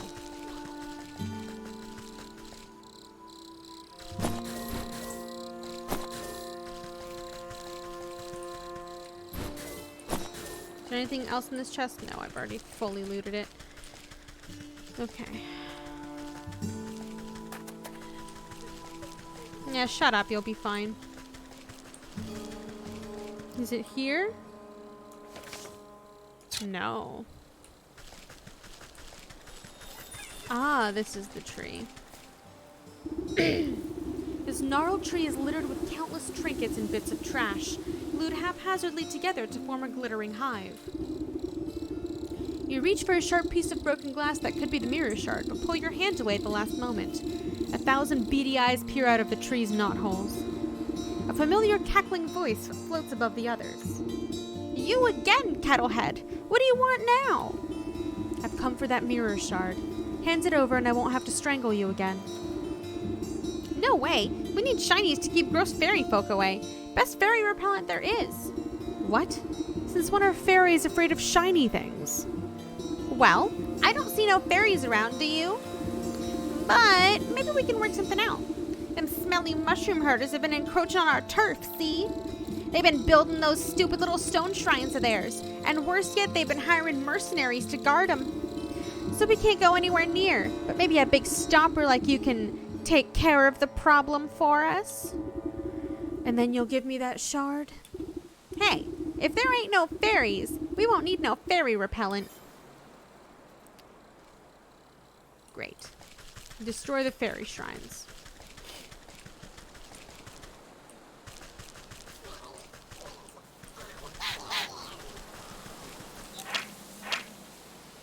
I'll just need to interact, but I need the dolls to do it.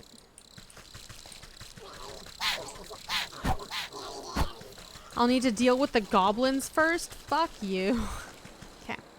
I need to put the dog to sleep. And there's also... No, I just need to put the dog to sleep.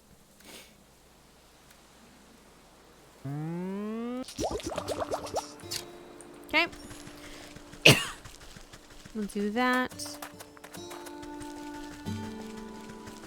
Hey there, little guy.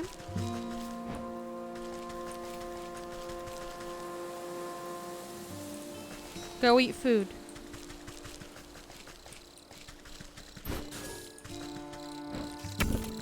Thank you.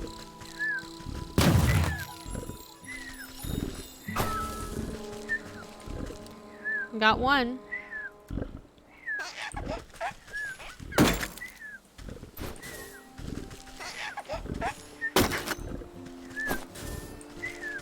Okay, there's one.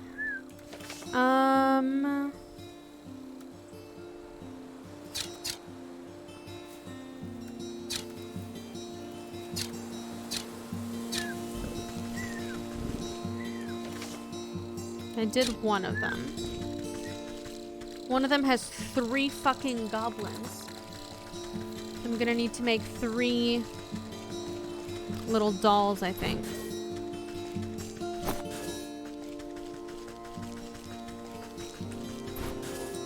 What are you? Ah, you need a cinder. Which I can make. Perfect.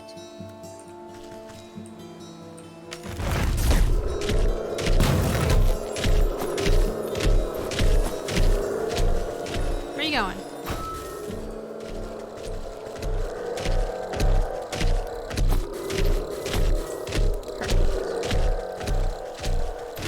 So there's another one. Which way are the fields? In the fields. There it is. So now we go down to the fields and collect what we need to make the dolls. It's that simple. I'm sure it'll be just fine. Don't need anything from the well anymore. Might as well pick up this shtick. I'll deliver your message in a minute.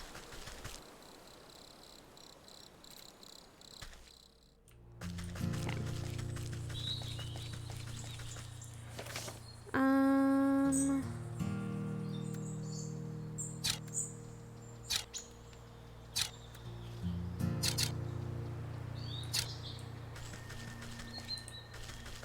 What am I here for?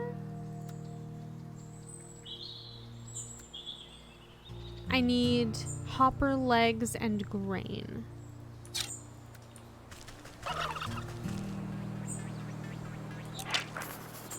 Digestive tablets. Catching that. Got a hopper leg. So I need to give them some laxatives. Got it. It's the apiary. Lazy grass.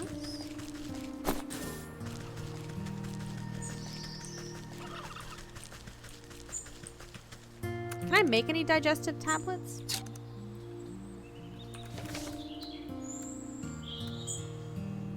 No. I need goblin snot. So I do have to take care of some goblins first before I can do that. farmhand. Hi.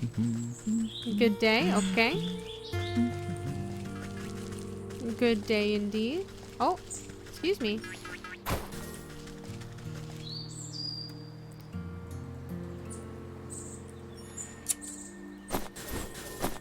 Beautiful.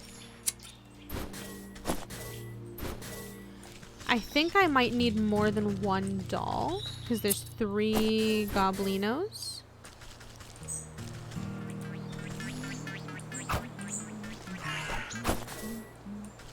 Perfect.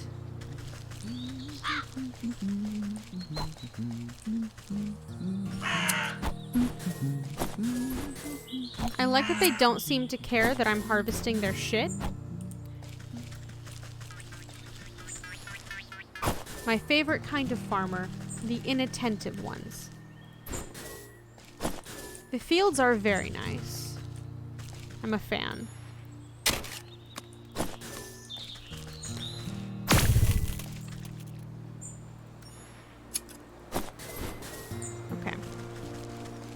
Okay. Now. Perfect. We have 1 doll. I just need more hopper legs to craft more. Hello, little hoppers. I'll take lazy grass. A pheasant. I can't kill it.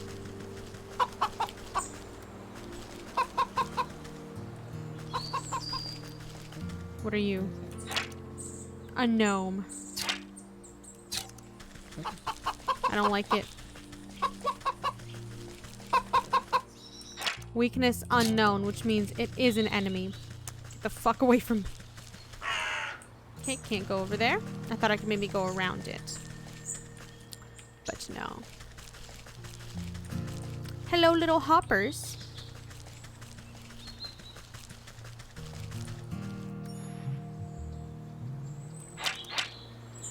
Vegetable farmer.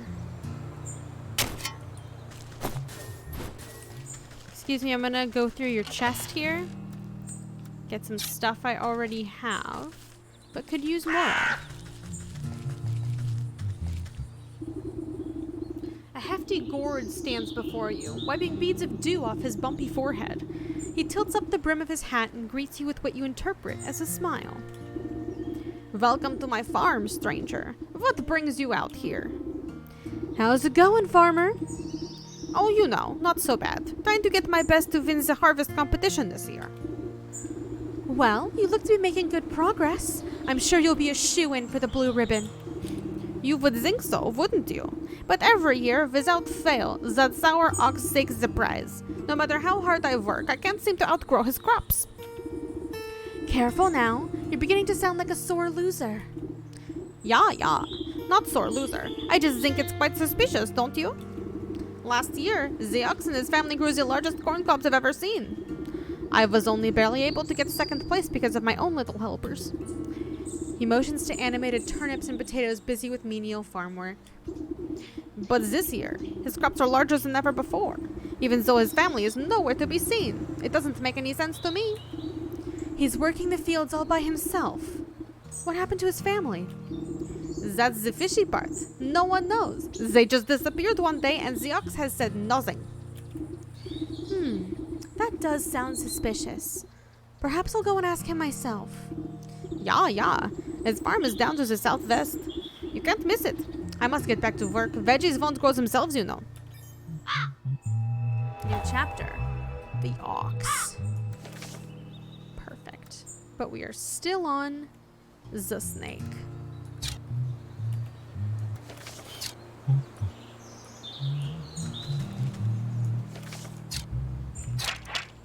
Large cabbage. Hey, bud.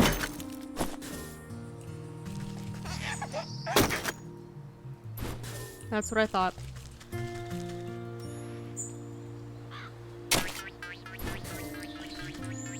Cricket, come here.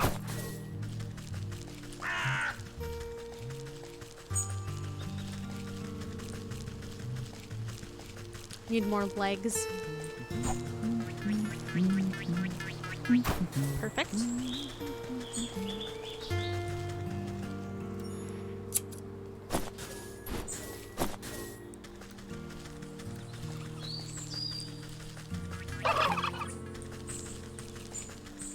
Okay. I don't know if they're aggressive or not, but I'm not going to take my chances. I thought that was a hopper. It was not a hopper.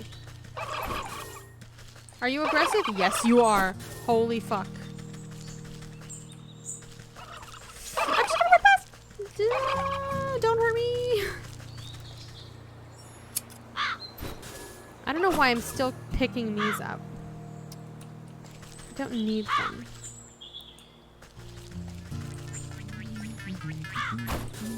I do wonder. Is it a different type of feather?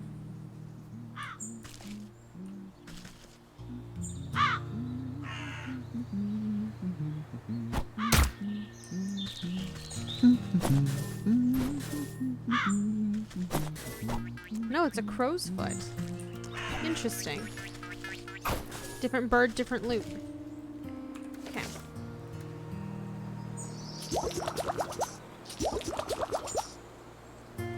I think I'm gonna make a couple more before we head back. Just because I might as well.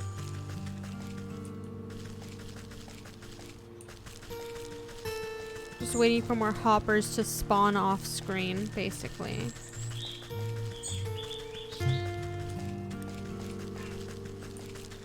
What's down here? That's just mud, I think. Upon closer inspection, this mountain of hay appears to have been deliberately woven into an intricate wickerwork structure. Carefully pluck a single piece of straw from its center, and the whole bundle begins to swirl and unravel until a gaping vortex opens before you. Ooh. I'll go there in a minute. Cow.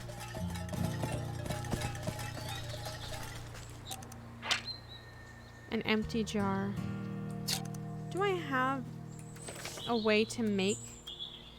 I can. I can make a couple of jars. Perfect. I need these right now. Hello. Milk.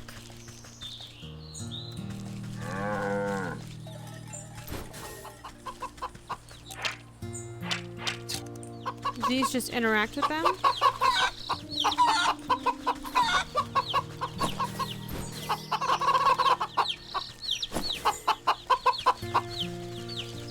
That's a rooster. He's fine. Occupied.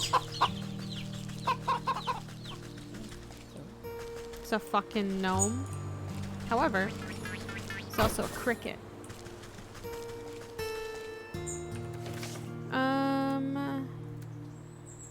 Can't make any more. I do need 4 more crickets, it looks like. Let's make a couple more dolls. Just in case. 3 more crickets. And then I'm gonna go into that void and see what's up before I head back. Because that's a giant fucking void. Hello?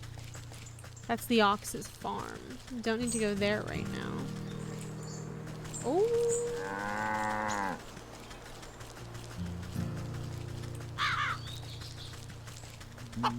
Crows. With a pheasant. No crickets.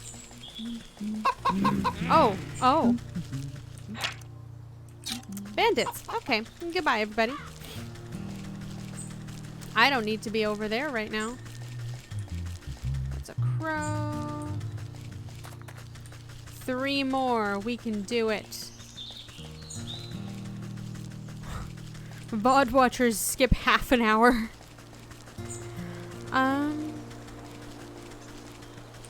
Hello, little crickets. Nothing here. It's just a little crevice.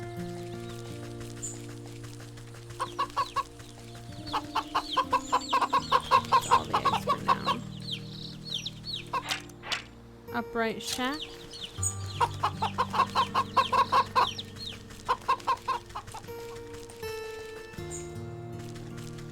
I'll take that.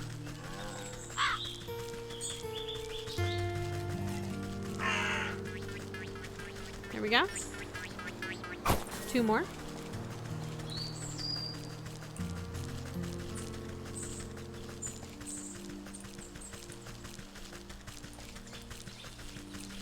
Almost done, almost done. There's mimics here, but I don't care enough to get the mimics right now. What's over yonder? Pheasant. Oh, right, this is where the fucking gnomes are. Nope, there's no one here, little gnomes. You don't need to check.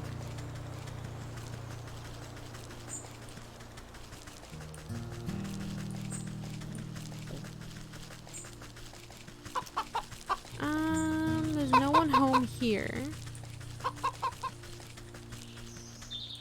You would think there would be like something hiding in there, but there isn't.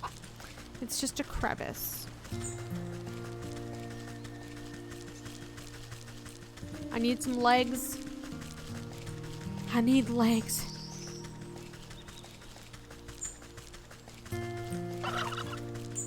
Turkeys. Hello. Hello, hello. Ooh, a stick. I'll take it. 1 more. 1 more.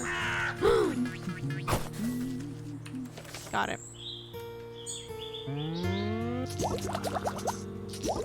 Okay, now let's go into the fucking vortex. Where was that?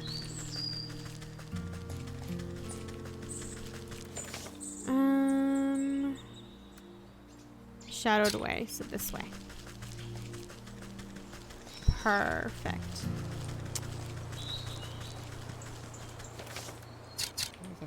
No, you don't need to come over here. It's fine.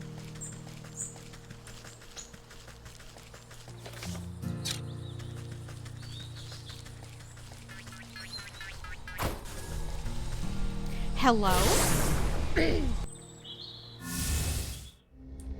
Ah, got it. Okay. So we've discovered the shortcut. We did that, so we need to go up here with our little dolls.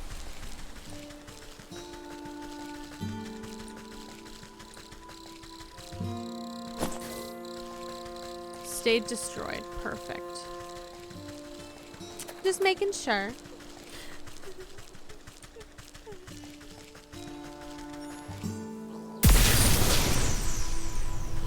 Ah.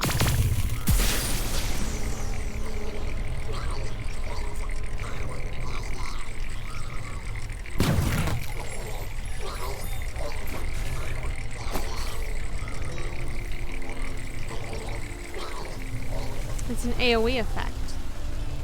Got it.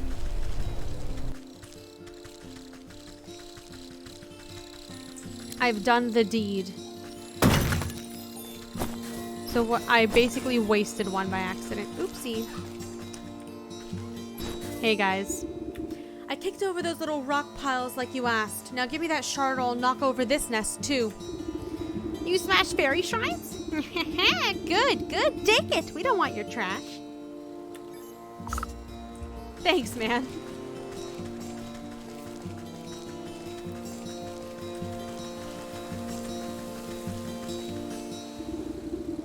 Have you found any of the mirror shards? I wonder where they could be. You gingerly hand over the broken glass shards to the maiden. She's careful not to cut herself on the razor-sharp edges as she slots them into the mirror frame. The pieces click into place perfectly, and the surface of the mirror ripples like the water on a lake.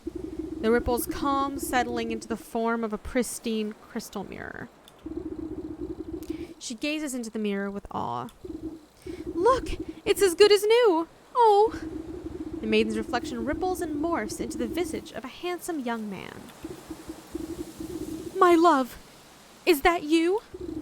Overcome with joy, a fresh stream of tears rolls down her cheeks. I can't believe my eyes. I don't understand. What happened? Where are you? I'm imprisoned inside my own head. It's horrible here. You have to get me out. You went to the snake, didn't you? Why would you do something so stupid? Listen, my love. I have a confession to make. I'm not actually that good of a musician. What are you talking about? You were so beautiful upon your balcony. A bum like me would never get your attention, so I asked the snake to help me out a little. I thought I could protect myself from the snake's hypnotic gaze with this magic mirror. But then you went and broke the darn thing. I didn't break it! It slipped out of my hand! Wait, don't put this on me! How could you be so irresponsible? One problem at a time, children. We fixed the mirror, so it should be able to break the snake's spell now. Yes! Oh, you have no idea how unbearable it is to be stuck in here. There's nothing but awful poetry and song lyrics that don't even rhyme. Please, Granny, take the mirror. I can hardly stand to look at this buffoon any longer. Babe, wait!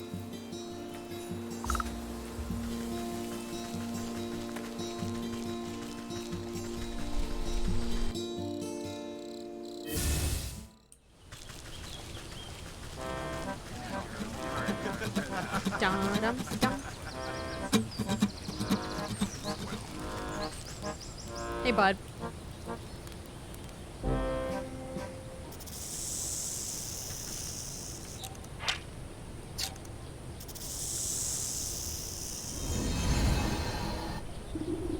Sudden dread grips the snake as you swing the shimmering mirror to meet his eyes. The mind-altering patterns of his gaze are reflected back at him. Slowly, but steadily, the snake leans closer and closer to the surface of the mirror. His forked tongue flicks against the glass, then disappears beyond it. It's so beautiful. Like a length of rope being pulled through an eyelet, the snake rushes forward and vanishes into his own reflection.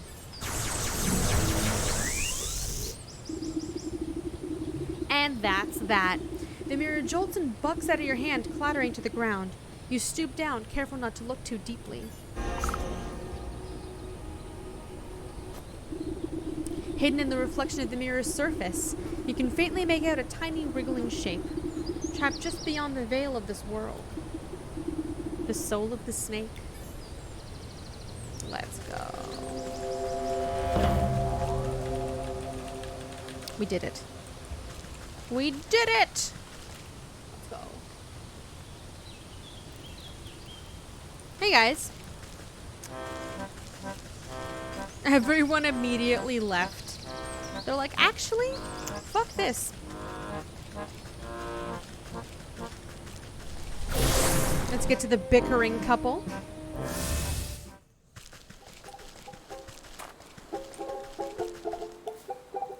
Looks like the two of them are working things out. Beautiful. Okay.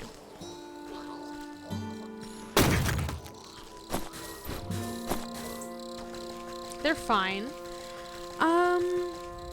Let's do the bear now.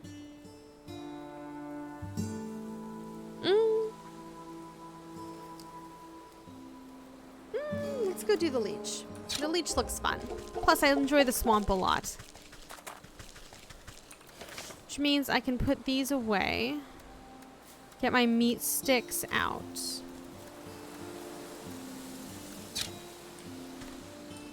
Can I make any more traps? No, I need clay.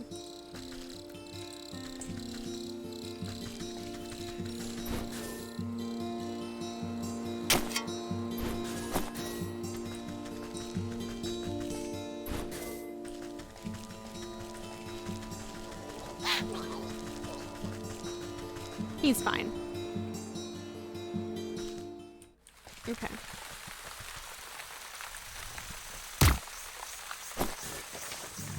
So now, rotten aperture to the sick house is that way, and there's the dark wood. Care of the leech. Okay, so let's get to the rotten aperture first. I'm curious as to what that entails. Hey, Gran.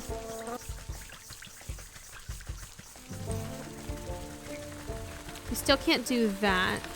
What do we need for him again? Oh, right. We need to make this, which I'll need another one of these. And then I can make this. Okay. A sacrifice.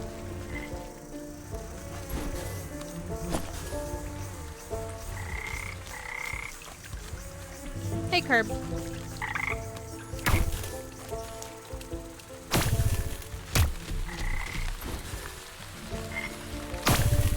Frogs. So shears. Okay. So let's go ahead and use sacrifice.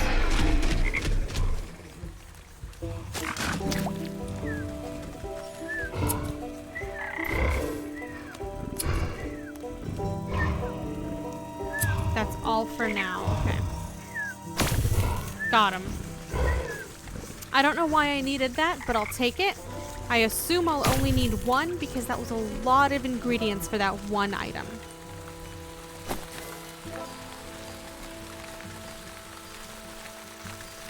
What are you? The thick moss growing on this massive fallen trunk seems to recoil at your touch, revealing strange etchings in the bark below. Slowly, a spark of swirling energy seeps forth from the waterlogged wood until an ethereal doorway opens before you. Okay, so that is the gate to the overworld? Yes, it is. Beautiful. So I am a witch. I'm a grandma. I have little chicken legs, and I have a cauldron for a head. A blue feather just chilling? What happened?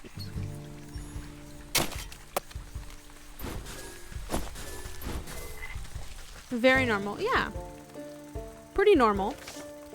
Alright. Let's go to the sick house. Or let's fully open up the map first. First and foremost, map time. I could make more newt eyes.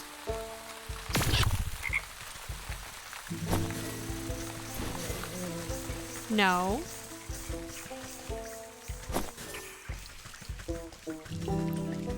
I have newt. Oh! A troll. Hi. A fat troll sits squarely in the middle of the bridge, busy scratching an itch on his back with a fallen tree. His unmatched girth blocks the path forward.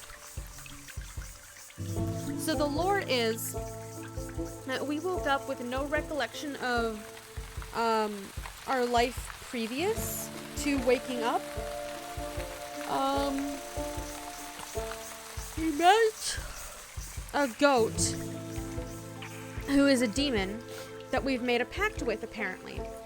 There is a young woman magically asleep under our house, and we had apparently made a pact with this goat to bring her soul back if we give him, I think it was 12 souls in return, specific ones that have wronged this young woman in the past.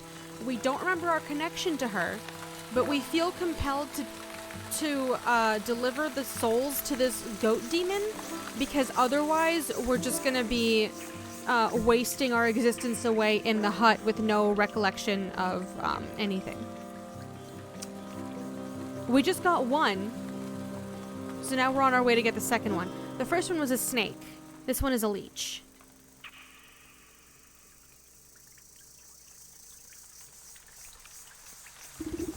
Out of the way, you big galoot! He shifts his mass and releases a loud fart as you attempt to circumvent him. Woof! Fine, keep your bridge. I'll come back when the vapors have dissipated.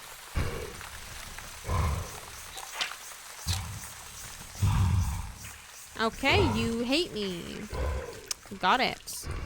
It's another stick man here. That's the dark wood up there that we cannot reach right now. Because there's a fucking troll in the way.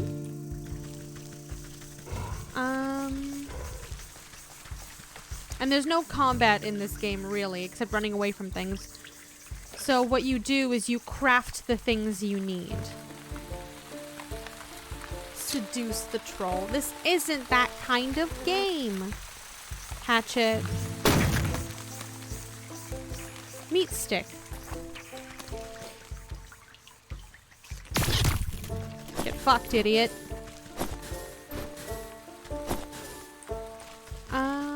Okay. This is where we did this. They're happy for the rest of their life. Let's go to the sick house. Let's find out what's going on in the sick house.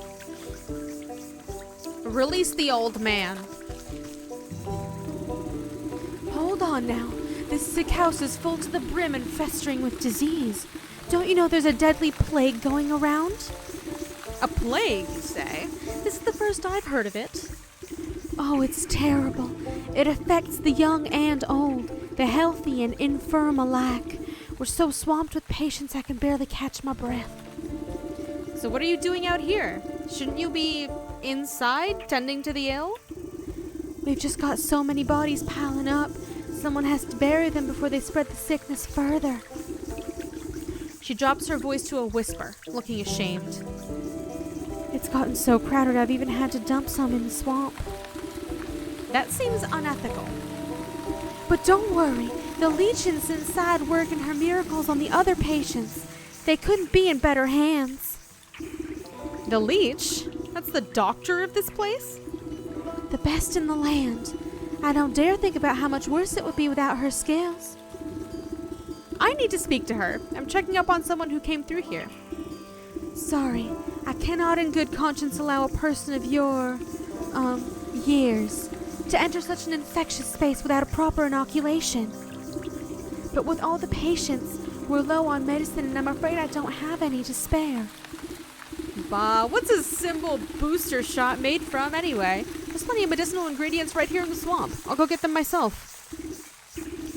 Well, it's a pretty basic prescription. If you bring me the components, I'll be able to mix and administer it. Then you can go inside. I'll need 3 milligrams of bug ichor extract, 5 grams of toxic thistle powder, and some lazy grass to numb the pain. Fuck, I don't have any more toxic thistles. I'll go fucking get the thistles. What's over here? Nothing. Sick. Oh, I thought that was an interactable. It was not. This should be. However, the game is not allowing me to rob this woman. Back to the swamp. So I need some thistles. There's 1. How many do I need? 5? 2.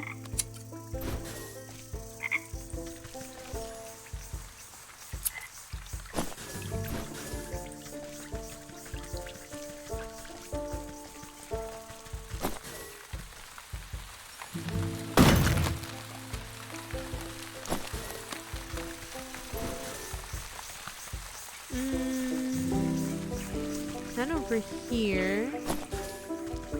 Ah. 3,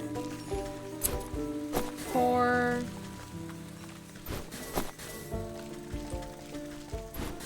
None over there. Oh, no.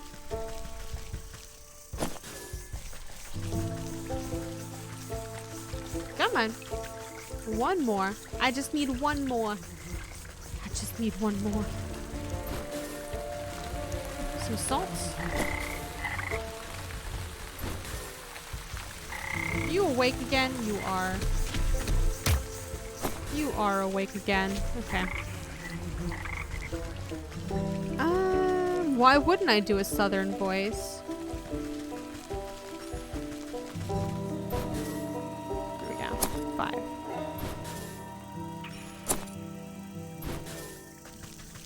Might Might as well get some extras. I don't know what to do with this. I don't know what to do about that. That's... This came out of left field.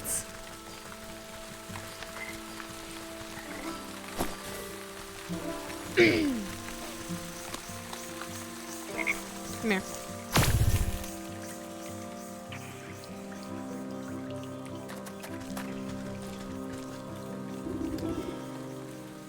I have all that.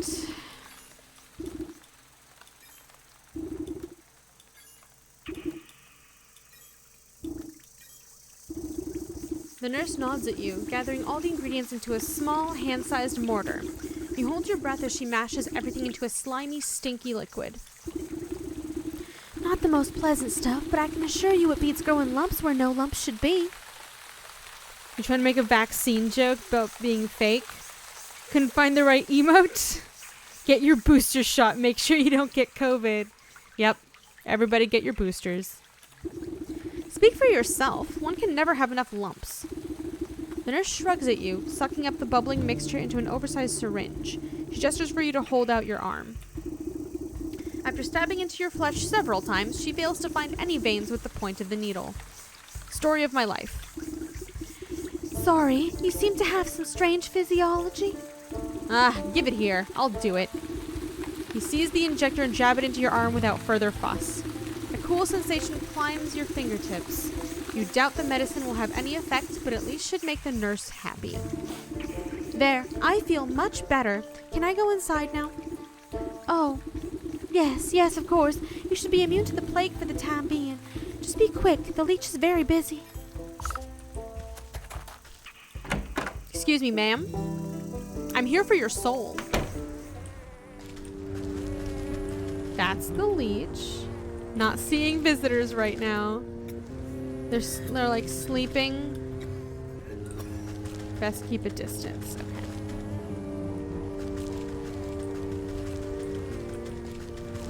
Okay. Are you the guy? I think. No, but there is a chest. I'll take it. Are you the guy? No. Where's the husband that I'm looking for? I'm looking for a man. Crimson wine. I don't know what to put in it yet. I'm not looting the sickly, I'm looting the leech. Look at the leech, it's disgusting. I like the design a lot. The doctor slithers from one patient to another, checking off little boxes on a clipboard. From under her wide-brimmed hat, she appears to notice you enter, but pays you no mind. She just lets me loot the place. I like it.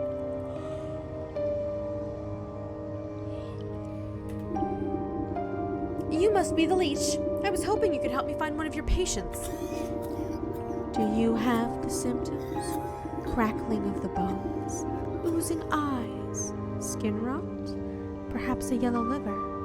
Let's get you examined. The leech extends her toothy snout, prodding your body and searching for some hidden malignancy. You slap her away with a swift palm. If it's sickness you're looking for, you won't find it on me. My dear, we are all sick with something.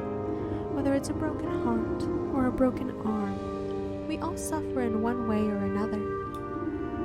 You peer through her tightly wrapped garments to see a deep darkness underneath. Despite the warmth in her words, there's a sense of hunger and urgency in her tone. I am here to heal, to mend, to put all of your troubles at ease. Now tell me, what ails you? I told you already, I'm in perfect health. I'm here to find someone. A man who came through here with a sprained ankle.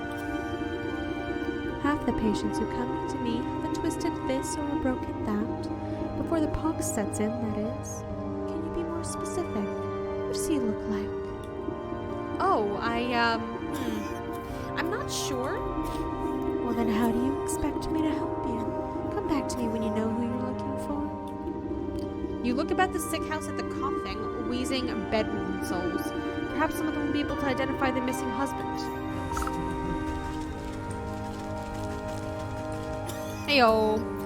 He had a darker complexion than me.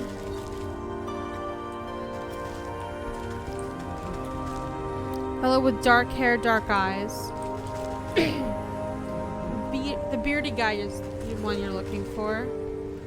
That short fellow got to. Leave me alone. I missed the man with the beard.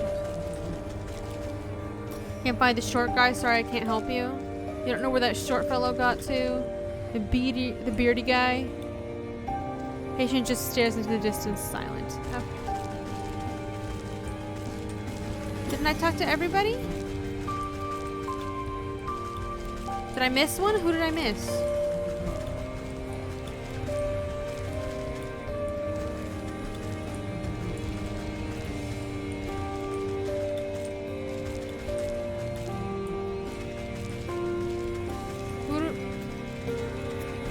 Who am I missing?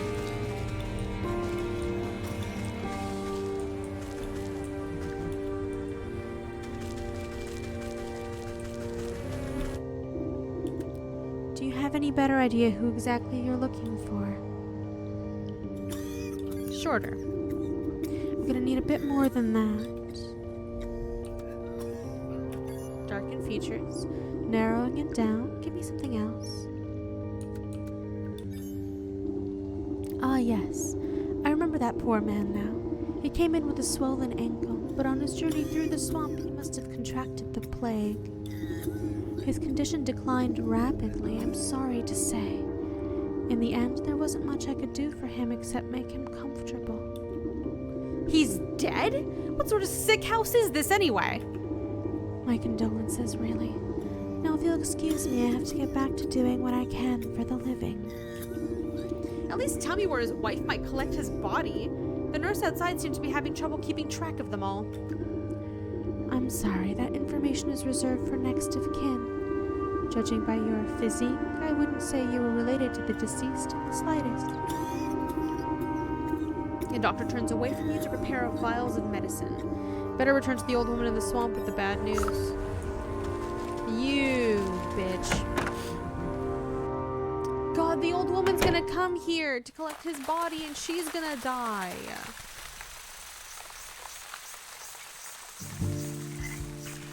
100% that's what's gonna happen.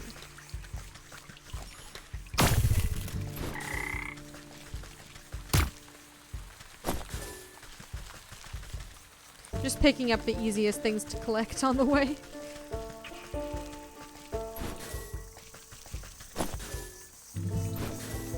I could probably make more healing salve, but I don't think I'll need more right now.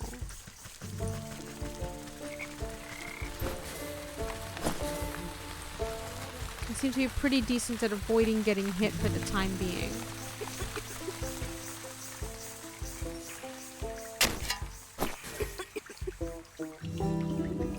Do you have news of my husband?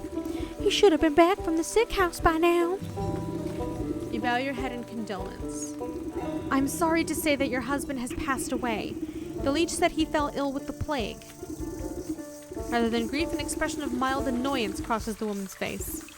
Oh, what a nuisance. You don't seem that upset by the news.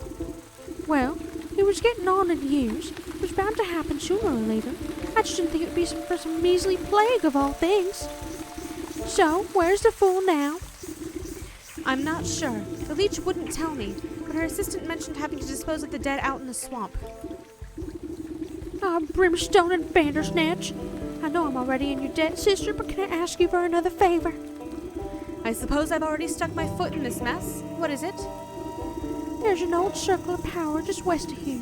It served me well in my young years, and I expect it's still got some juice left. I need you to dust it off and fire it up again. I'd go do it myself, but by the time I get there, my poor husband's body will already be reduced to worm farts. What am I to do with this circle? You're a knowledgeable lass.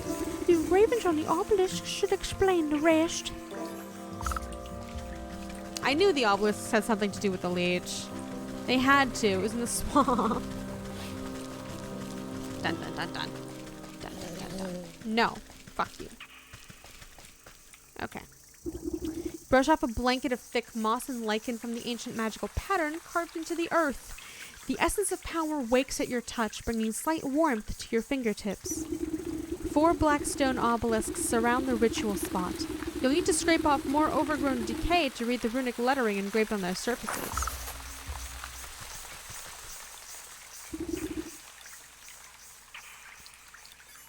So I need that for that one. Necromantic charm. Death certificate. Drake Fang. We have that. Okay.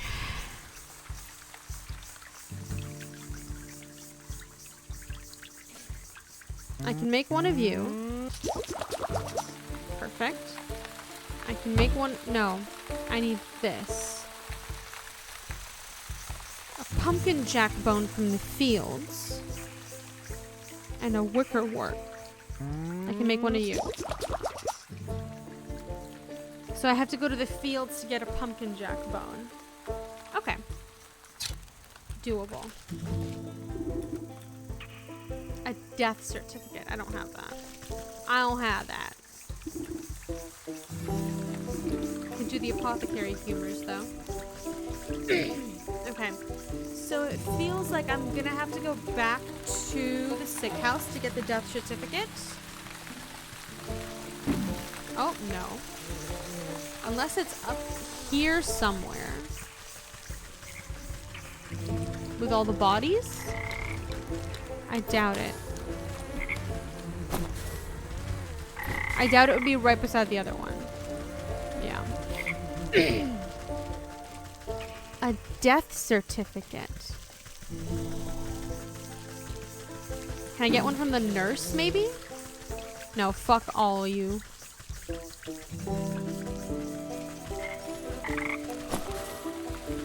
Either that or in the Darkwood is the only other thing I can think of because I haven't been there yet. Excuse me, ma'am. I need a death certificate. I don't...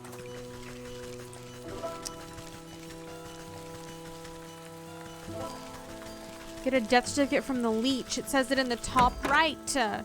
I can't read all of a sudden. The shadowy doctor prowls amongst the cots, eyeing the weakest patients with dark hunger. She snaps a quivering tentacle at you as you approach. Not a step closer. Who knows what sorts of disgusting maladies you might be carrying. Yes, yes, I'm a pox-ridden wretch, I know. But I need a death certificate from you. Specifically of the short-bearded man we spoke about. His wife is in no condition to roll her chair through the swamp, so she's asked me to collect it for her. I don't simply give out death certificates to anyone claiming to be someone's aunt, grandmother, or friend. This is a legitimate operation. She turns her back to you and rummages through a nearby medicinal closet. Now where has that serum got to? Don't tell me we're already out. What's the matter? Out of stock? It's a shame you don't have the time to go out yourself. She tenses at your continued presence. What are you getting at? Medicine for that death certificate. I think that's a fair trade, don't you?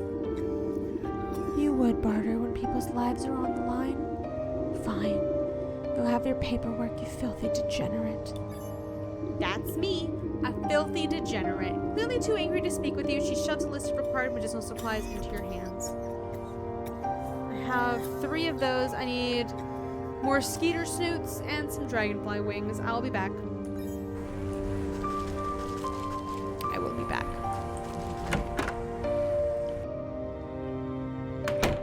Forgot there was a door there.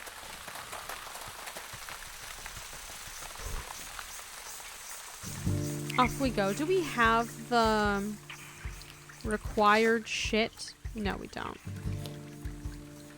Gotta make one of these. And I need more clay to make more of those. But for now, dragonfly wings.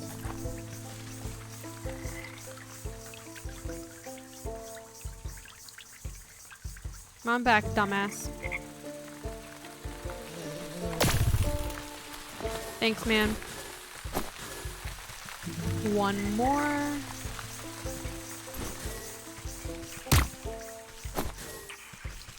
I still have no idea what I need the shells for. I haven't used them for a single thing. Hey, come here. Come here.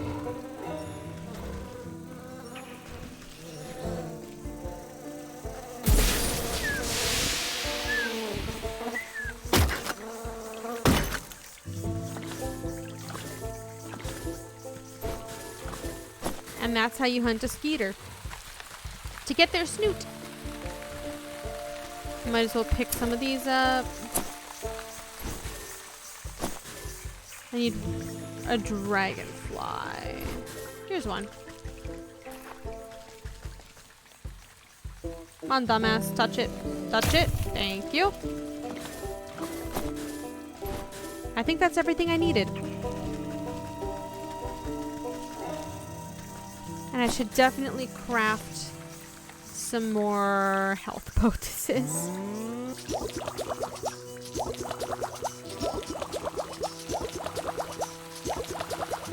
There we go. She's about to take 3 of them, so I'm gonna need those. Just in case I get tagged.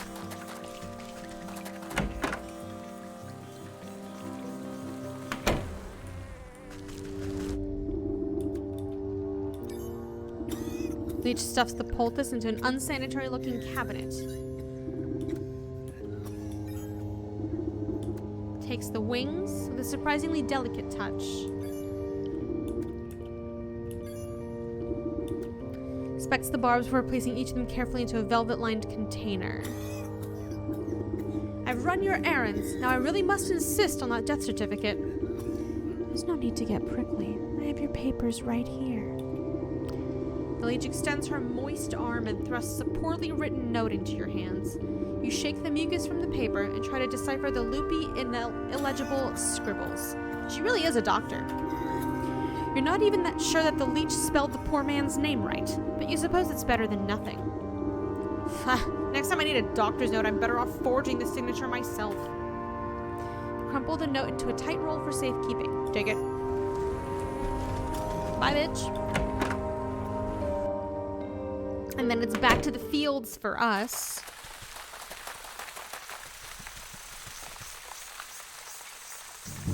To get the pumpkin bone or whatever the fuck.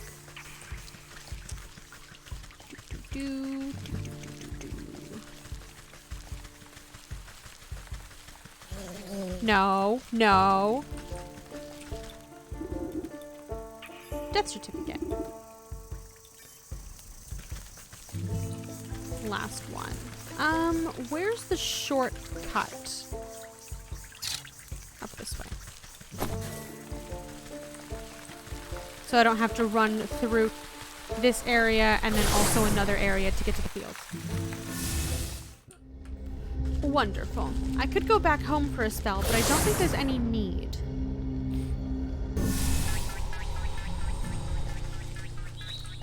Come here. Come here. Good boy. Now, where do I getteth the thing? What am I making?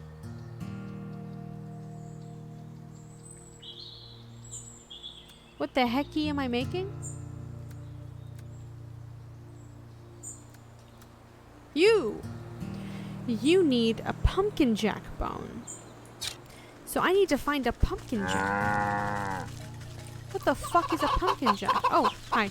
Egg. Egg. Egg. Thank you. Come here.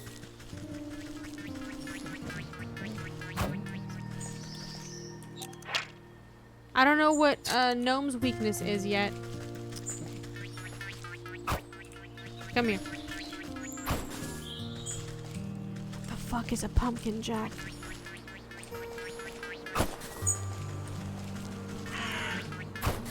It might be on the ox's farm. Good day. Huh? It says I can get one here. A pumpkin jack. There's gnomes here. Oh, they're not aggressive. I thought they were aggressive. That's a mimic. Wait. Ah! A snag vine. I need a snag vine. Scared the shit out of me. Fuck, I need more leech. God damn it, I need another leech. Okay. It's okay. It's fine. We'll go kill another leech. I need to make a thingy. I need this and clay.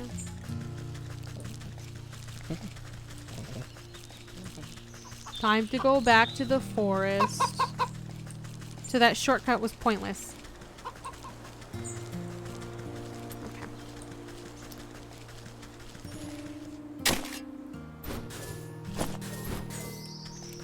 Okay.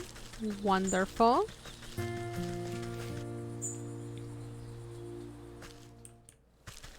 Hey, guy. Berries.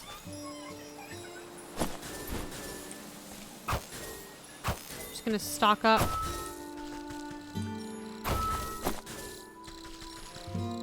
Might as well stock up on fairies while they're here.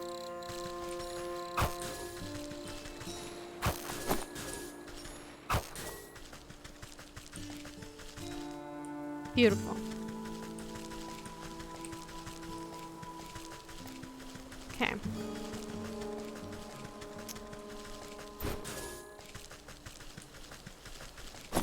Now those leaves are just like randomly dispersed all around.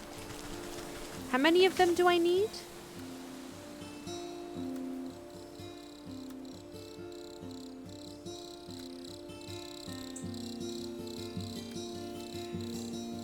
One. But I need one more clay also.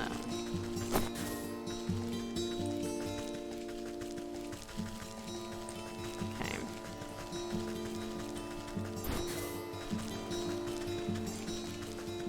There's a guy there. Thank fuck for that. A couple more here. But I need some clay. Take this. I don't need to kill any squirrels right now. Just need a mound of clay. They're still having a good time. There we go. Perfect. Now I can craft you.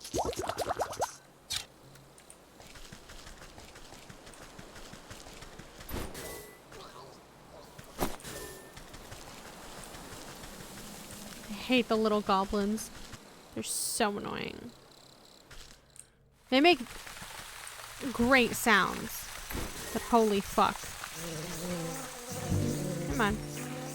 Can I get all three? Yes, I can.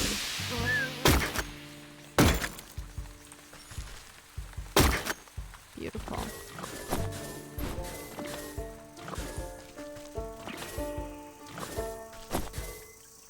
Perfect. Alright, let's go. Let's make a snag vine.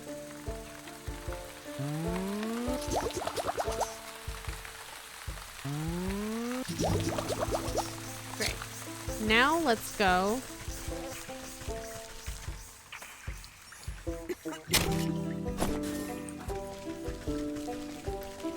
Through the shortcut.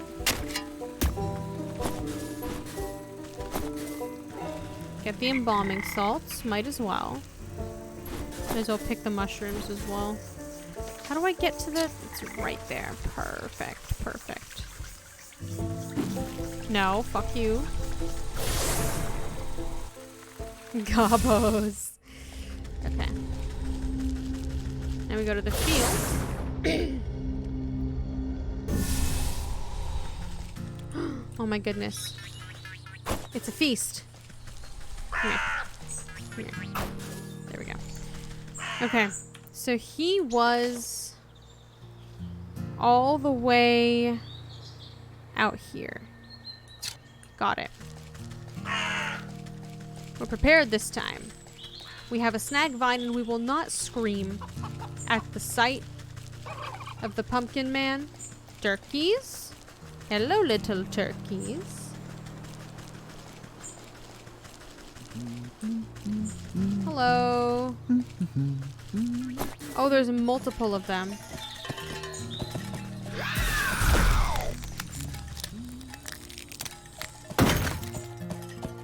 No. Fuck right off. Fuck right off.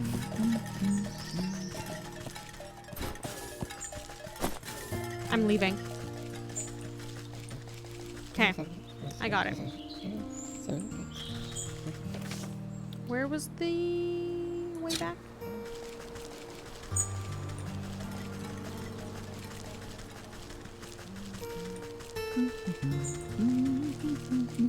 Wonderful. I'm glad the farmers don't give a single fuck.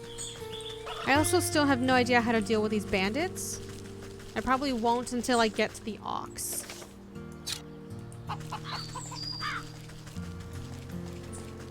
Craft a necromantic charm. Got it.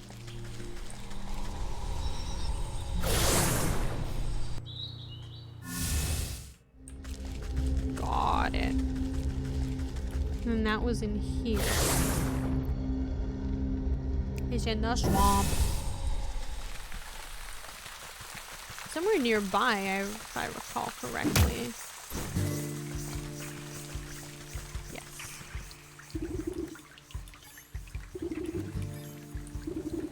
With the final offering accepted, the obelisks surrounding the circle begin to hum. You can hear a strange melody playing through their discordant notes. The carvings on the ground burn with renewed energy, driving away the overgrowth. You're quick to step away as you feel a vacuous force pull at the circle's center. I suppose that's done the trick. Let's see what the writing has to say for itself now. You rotate your head to read the glowing letters on the edge of the circle. Place the vessel of the deceased, yada yada. Recite the evocation of necrodermis, blah blah blah. Apply the canopic ointment. Right. Seems straightforward enough. All I need to do now is go fetch the body of that poor fool husband. He should be here in the swamp somewhere. Is he up in the Garden of Bones?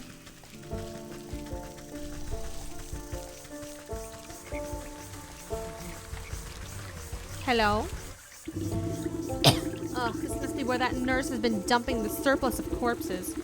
I need to take a closer look at each one to find the right fellow. First of all, this isn't it. Can I pick up the salt? No.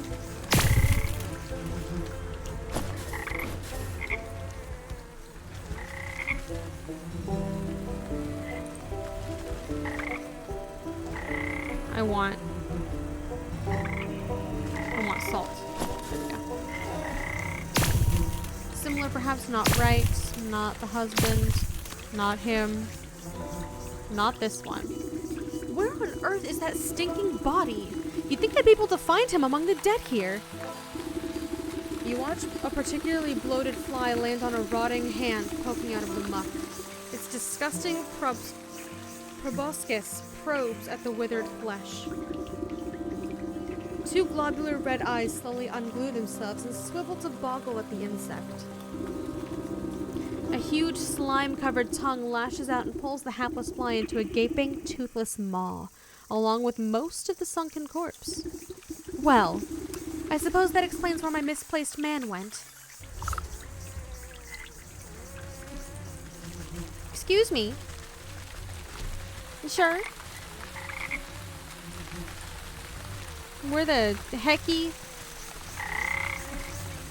Oh. You're large. Can it be? Has a lovely young morsel wandered its way into my palace? You call this filthy bog a palace? He throws his head back, shaking the swamp with burbling laughter. Smaller frogs and newts scurry out of the way to avoid being crushed by his enormous bulk. Ha ha! Wouldn't you? This place is a veritable bounty of insects, and my subjects have such healthy appetites so they will all grow big and strong. I'd eat you too, but that head of yours looks much too hard.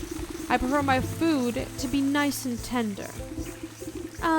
Look, you wouldn't perchance have seen an old man pass through here, have you? About yay high, full beard, deadish. Taps his fingers against a log. Oh yes, I do believe I've seen the chap. He had such a delectable aroma, and fall off the bone ribs. But I'm sorry to say that once something goes down the hatch, it never sees the light of day again. We'll see about that. I'm sure I can come up with some just desserts for you. Rolls his eyes around and around with daring you to try something. I need some digestives.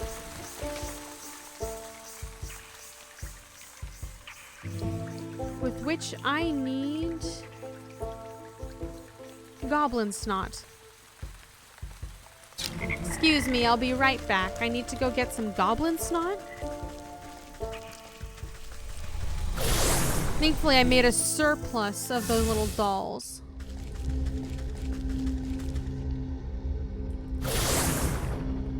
Okay.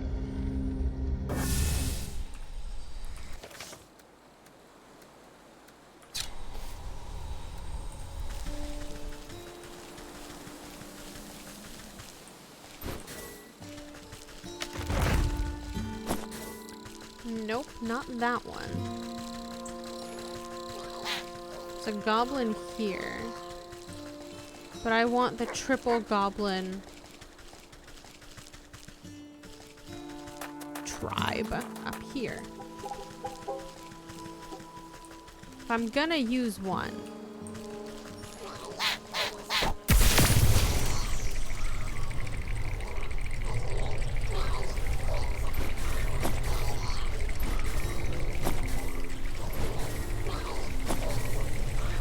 There we go. A lot of goblin snot. Perfect. I'll make some digestives now.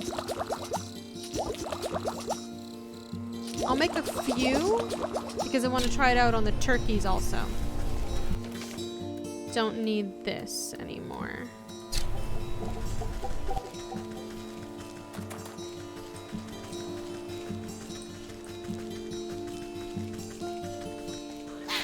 Ah! Fuck! Ow! You cunt. No, no, not again. That piece of shit.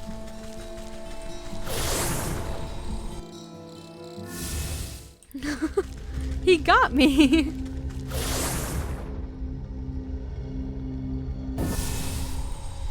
Excuse me, I have your digestives?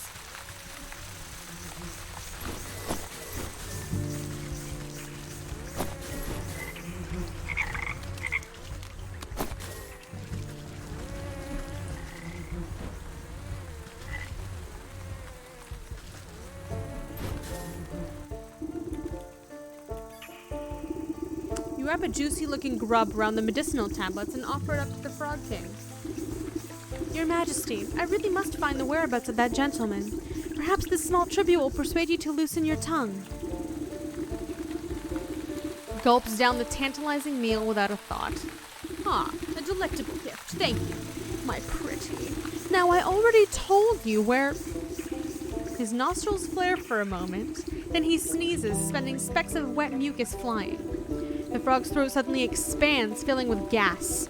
The belch that erupts from its lips resonates so loudly that the entire swamp ceases its buzzing. You avert your eyes, but the noise and smell of the frog's explosive eruption almost knock you off your feet. Great Glinda's ghost, what a stench! The frog wobbles on its legs, looking thoroughly emptied. He teeters before rolling his huge body back into the swamp with a thunderous splash. You spot the slippery body of the husband floating in the bog water.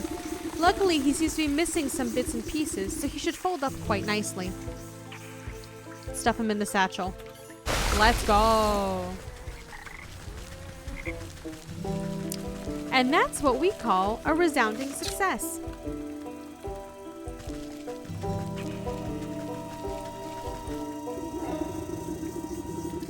Is ready and waiting for its necromantic purpose. Put the corpse in the middle. I wouldn't call him poor, maybe old. With considerable effort, you unfold the husband's decaying body from your satchel and slap it down into the middle of the circle. Invisible shackles wrap around the corpse's limbs and pull it spread eagle against the ground. Strange mist rises from the obelisks, casting everything in a sickening green light. Slowly but surely, the corpse begins to levitate off the ground. It rotates to face each obelisk one by one. Oh, get on with it. I haven't got all day. You give the rotting head a good kick as it passes by you. With a gasp of stale air, the body drops to the ground. Suddenly, it bolts upright. Well,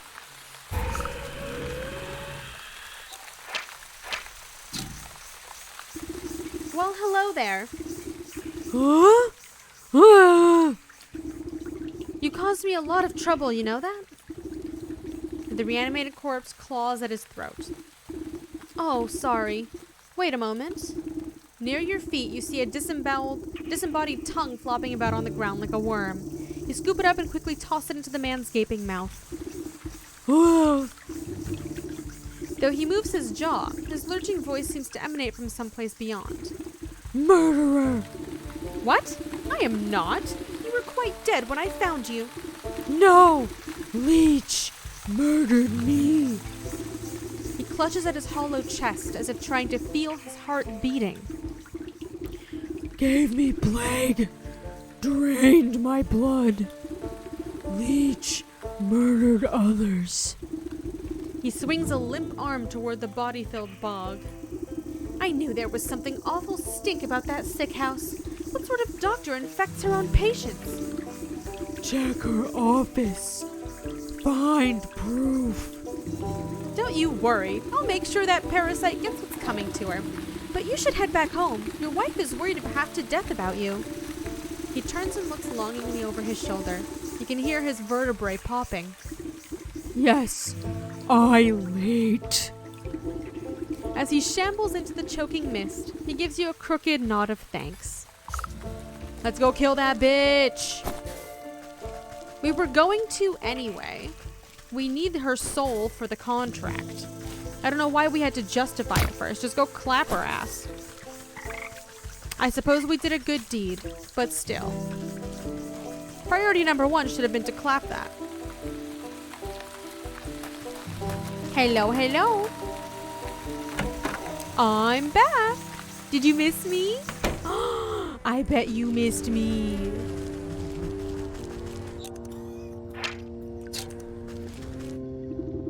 While the leech is busy with her patients, you rifle through the contents of the various cabinets in her office, mostly dried herbs and potions. Nothing seems out of the ordinary. That is until you notice a suspicious-looking bookcase set against the wall. The books are all fake, just chopped down spines glued to a solid plank. Your fingers race across the medical titles and quickly find a loose volume. With the click of a switch, the whole bookcase swings open to reveal a secret compartment. Your heart jumps at the sight. Racks upon racks of bottled blood are arranged like a fine wine. Each vessel meticulously catalogs the name, description, and age of its source. Looks like that thirsty slug's been sapping the living for years. On a nearby table, you spy a decanter half filled with ruby red liquid. You wonder whose blood it contains. A dash of salt would remind that slimy worm that there's worse things out there than bloodsuckers.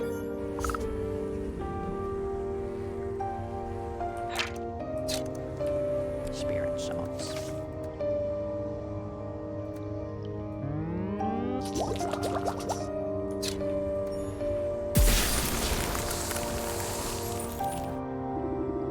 You sprinkle a generous amount of embalming salts collected from the graves of the leech's victims into the decanter. As the salt dissolves into the bloody cocktail, you hear the telltale squelching of the good doctor's approach. What are you doing? Can't you see this is my private office? I already helped you enough, so there's no reason you ought to be here. She hastily shuffles you out of the room. Now get out. This place is only for the sick. You're certainly right about that. You walk just out of sight before doubling back to hide behind a withered get-well bouquet. You peer at the vexed leech as she slithers around her office, checking every cabinet and locker for tampering. She mutters something expletive about nosy old women. Satisfied, she sighs with relief and reaches to pour herself a glass from the tainted decanter.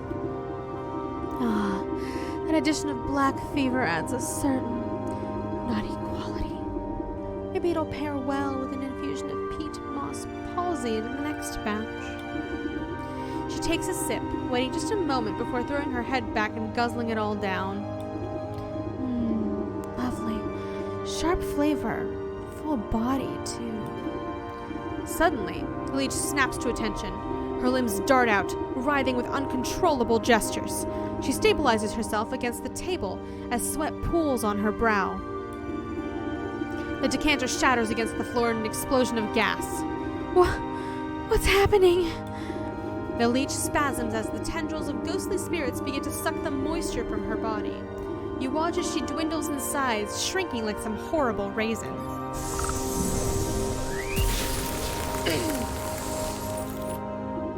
You inspect the mummified worm, pressing it between your fingers slightly. Drained by the very spirits she was supposed to be healing. In your fingertips, you make out the faintest of heartbeats, the soul of the leech. Wonderful. What do we have left? The ox and the bear. We've already started the bear, so we might as well continue it. The bear's lakeshore camp is on the western edge of the forest. Alright. Okay, let's go to the bear. Hello? Oh. I don't believe it. This was happening right under my nose the whole time. Yes, dumbass.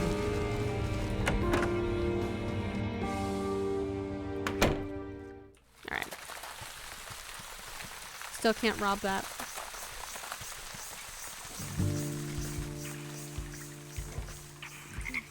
Okay.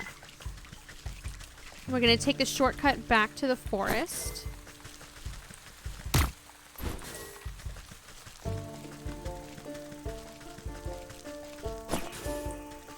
Or no, maybe we should go see Grandma? We'll pick up some salts on the way. We might as well, they're here. And they're free. As well as these mushrooms. Sorry, these hag shrooms. Let's go check in on Gram. He's as good as new. Right. He's definitely just as good as new. Jesus Christ. Little fucking goblin.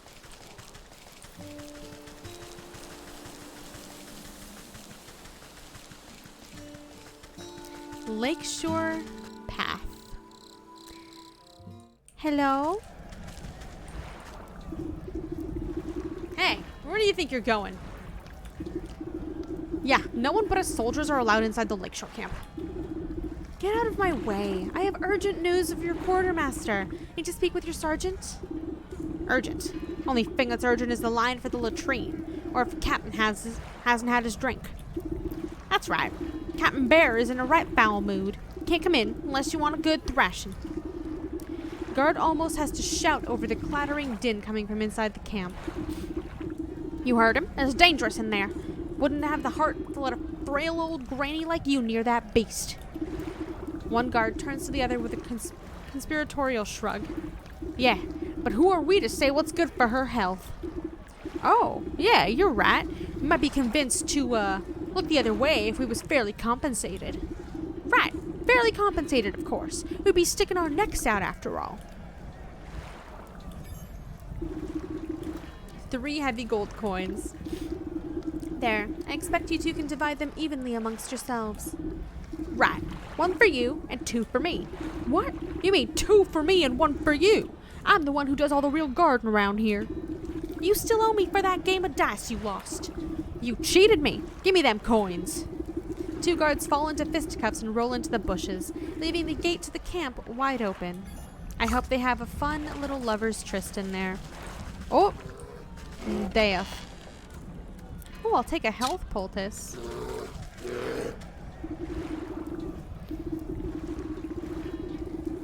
As you cautiously approach, the bear drains the last of his enormous tankard and smashes it against the head of a nearby soldier, knocking the hapless man to the ground. And then I walloped him just like that. So next time I catch any of you cowards turning tail, I'll skewer you like a fish and leave your guts for the gulls. Suddenly noticing that his drink has gone dry, the bear bellows to the skies. More mead, you yellow-bellied worms! More drink! Bring me my delicious honey mead! The soldiers, taking cover nearby, exchange nervous glances at each other, none wanting to confront the bear. There's no more honey mead. The bear wipes a strand of drool from his sagging lips and bleary eyes slowly focus on you. A mocking smirk splits his face as he waves at you with his great spiked mace. Say, now that's a funny-looking helmet, soldier. I ever tell you the time I crushed the bucket-headed barbarians of the western mountains? You decide that now is a good time to leave the bear to his ramblings rather than make yourself an unfortunate prop in his war stories. The bear kicks an empty tankard at you as you retreat back into the camp. That's right. Get me more mead, you good-for-nothing sluggard. You're a cunt. I'll take it. Take cover. You can't go in there. It's the bear's tent. Sounds like all the more reason to go in there. I haven't found a use for these yet, but they're very adorable. I don't feel bad about this. The frenetic-looking officer shouts hurried orders at whoever will listen, but most of the camp soldiers are busy cowering or knocked out cold. Man the gates! You over there, secure the perimeter. We just need to hold out a little longer. Sir, we're running out of men. Where's that damn shipment of honey? You step over an unconscious footman to address the man in charge. I might be able to answer that question. Who let this old bat into the camp? I found your quartermaster. He's having a bit of a cart trouble on the road. I'm afraid your shipment isn't going to get here anytime soon. What? Oh, curse my rusty britches. Without that honey and other supplies, we can't make the honey mead. And the bear's going to flatten the whole camp when he finds out. The camp looks half flattened already. What's all this ruckus about? Well, the bear's the greatest warrior there ever was, which is grand and all when we're fighting the enemy. But once we're set up camp, he likes to use us poor sods as playthings to reenact his conquests. And the only thing the bear loves as much as fighting is drinking. It guzzles up so much honey mead we have to brew it right here in the camp just to keep up. He points to a squat-looking device tucked near some tents. A portable brewery. Without that shipment of ingredients, I don't see how we can ever calm the bear down. He'll smash us all into paste before the sun sets. Let me take a look at this brewery of yours. If the bear is so in love with brawling and boozing, then perhaps it's about time he received a dose of his own medicine. You inspect the brass contraption. A tank here, a hopper there. The bitter smell of alcohol is infused into the well-worn metal. Despite the needlessly complicated dials and tubing, at the end of the day, the brewery is still just a fancy cauldron. This seems simple enough. I should be able to concoct just the potion for your troubles. The rattled sergeant shrugged his shoulders at you. Sure, if you think it'll help, but you'll need to fuel the darn thing first. Our supplies are a mess, and you'll have to figure it out on your own. You open up the brewery to inspect its complicated innards. I need 3 jars of water and a cinder box. Okay. Can I make a cinder box? Yes. Perfect. So now I just need 3 more jars of water. I need to make jars first. Okay, so I'm gonna need 8 more clay.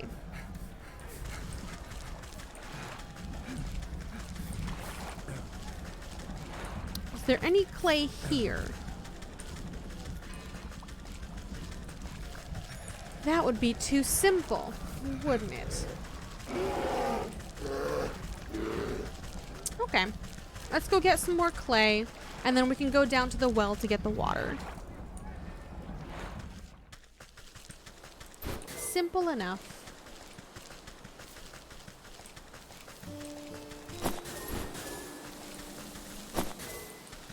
Okay. Of course, now that we need clay, there's none around.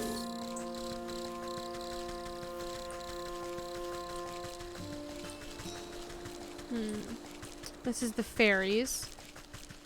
Don't need them right now.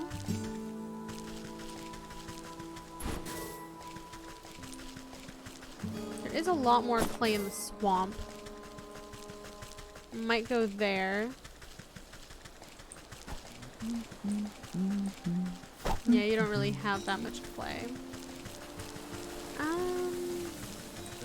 Oh. There's clay in the well. I'm so stupid. Everything I need is in the well.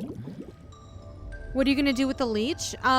So when I go back home, I assume I'll be handing the soul of the leech over to the goat. What did I say? 8 more? So that was 2.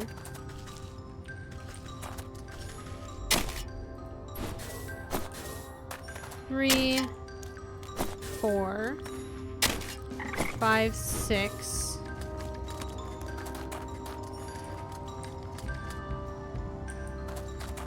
Yeah, I already killed it. I put salt in the blood, which killed it from the inside. 7. Oh. Those are shiny rocks. They're not what I need. You're still locked. Ah. Perfect. Now I can make the pots I need.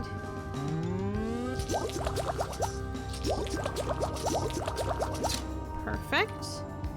And then... Jay, you walked away for a second. That does tend to happen.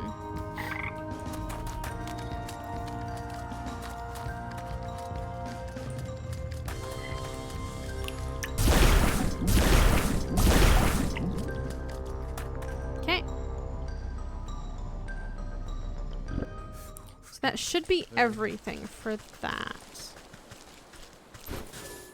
Okay. Let's go back. This game is very, very nice. I'm so happy that I picked it up. You got some donuts and coffee? I'm very jealous. I want donuts. I might go get some after stream. I might go get some. 20-minute drive to the place last night? Jesus. Okay. Got the water. Got the twigs. I have so many twigs. It's Krispy Kreme. Nice. Of course, I'll need the honey for the mead. That quartermaster said he was coming back from the apiary in the field, so I'd best try there. Then I'll need a proper magical binder and a token of the bear to seal the spell. Something in this camp ought to do the trick. Okay. Metamorphosis elixir and a torn teddy bear. Looks like you have a single thing that you can give him. Ooh. Through the open tent flap, you catch a glimpse of pillaged trinkets and treasures scattered about the spacious interior. You surmise that one of these precious objects might contain enough magical essence to use it as a token of the bear. Your eyes have only a moment to linger upon the giant fur-lined bed before a hand pulls the door flap shut. The sergeant gives you a disapproving glare as he ushers you away. Hey, you can't go in there. This is the bear's personal tent. You know the kind of hell that would break loose if he finds out someone's been snooping? Don't worry. I'll be careful. It seems like your men are keeping him distracted anyway. You glance over at the bear as he tosses aside a soldier like a sack of potatoes. No way, no how. If you think this is bad, just wait until he finds out there's no more honey mead. If you're so afraid of that stomping brute, why don't you just slip away into the night? Surely it would prolong your life a little. And abandon all my friends? We soldiers gotta stick together. It's our only chance. If only there was some way to stand up to the bear. A thought seems to cross the sergeant's mind as he notices the potions and baubles hanging around your belt. Say, You're good with magical doodads and what's-its, right? What if you made some sort of protective charm or talisman? Then I could maybe have a chance against the monster without getting my head shoved in. If I make you a protective talisman, will you let me into this tent? I suppose I wouldn't have much to worry about if you did. Okay, I'll make you a fucking talisman, you coward. Okay, I need 2 bundles of stick.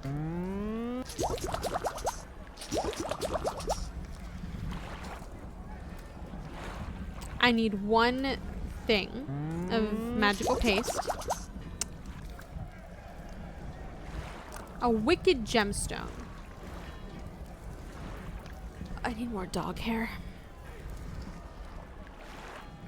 Okay.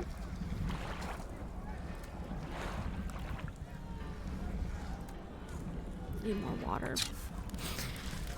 You're a bitch, by the way.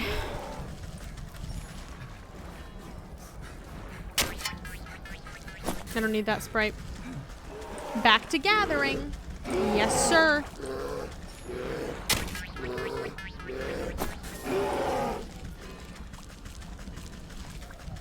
Okay.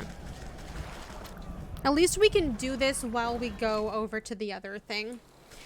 Okay, I need more clay and more water, so we might as well make a trip down to the well. Again. Where was the well? There. Hey, guy. I'm gonna need to pet your dog again in a minute.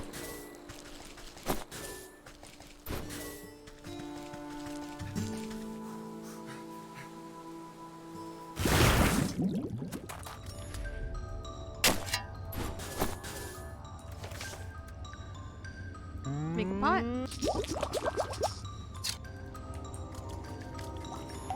Get some water.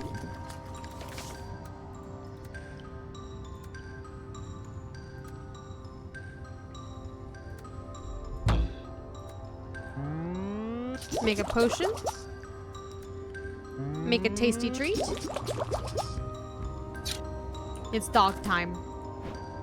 No. No! Please take it here. Oh, thank God. Oh, thank God. It doesn't despawn. Oh, thank God.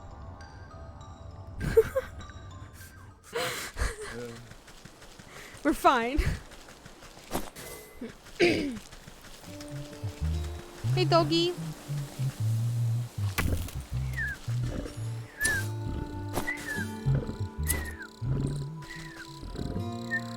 Okay. Might as well gather all this.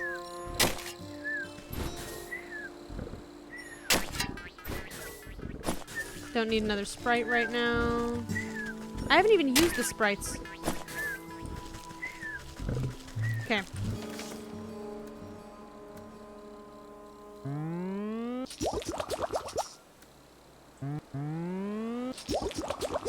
Wonderful.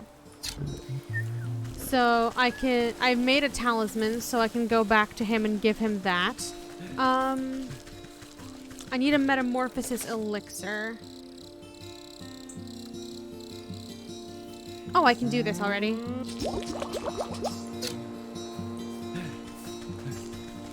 I have to go to the apiary, though. Time to go back to the fields. Hey, dumbass. Can I not just gather some of the shit from here? Like, there's no way all the honey is gone.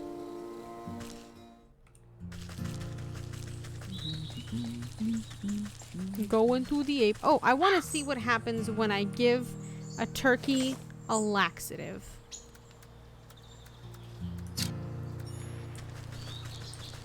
Gobble, gobble.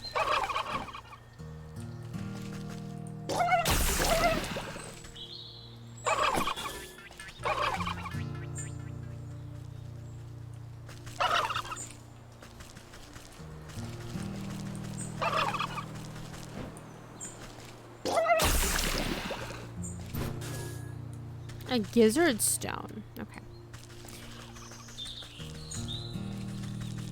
Am I going the right way? Yes. This is to the apiary. Perfect. Perfect.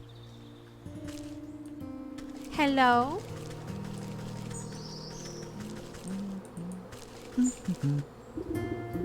Heidi ho! I'm afraid we're closed for the season.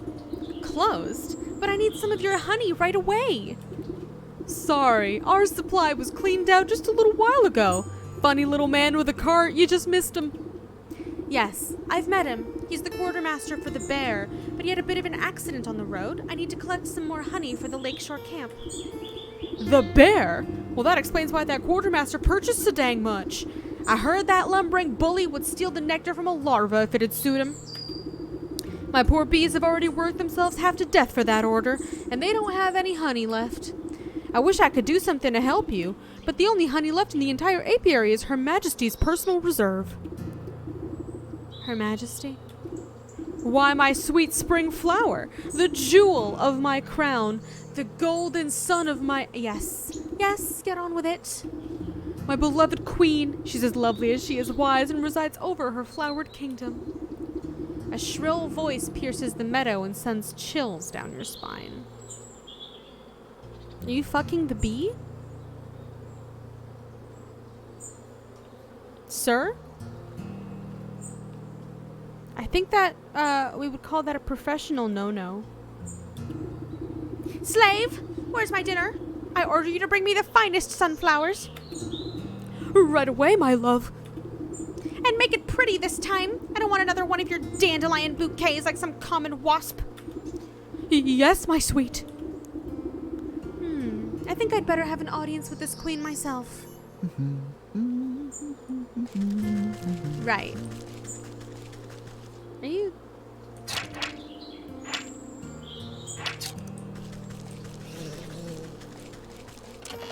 Just gonna take that. You won't be needing it. Flower petals, perfect. Oh. Flower petal. Ah! You. Ow.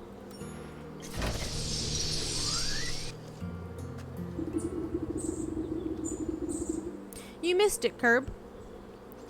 You missed it again. But enjoy your coffee and donuts. The regal insect looks down her curled nose at you scornfully. That fool beekeeper is supposed to stop the rabble from trampling my delicate garden. Good help is so hard to find, isn't it? You were supposed to be gathering? I gathered it in like 2 seconds. And I suppose you've come to lend a hand? No, I don't think so. What do you want, little beetle? You seem like a very busy woman, so I won't waste your time. I need honey. Your best honey. She tilts her long neck back and lets out a buzzing laugh.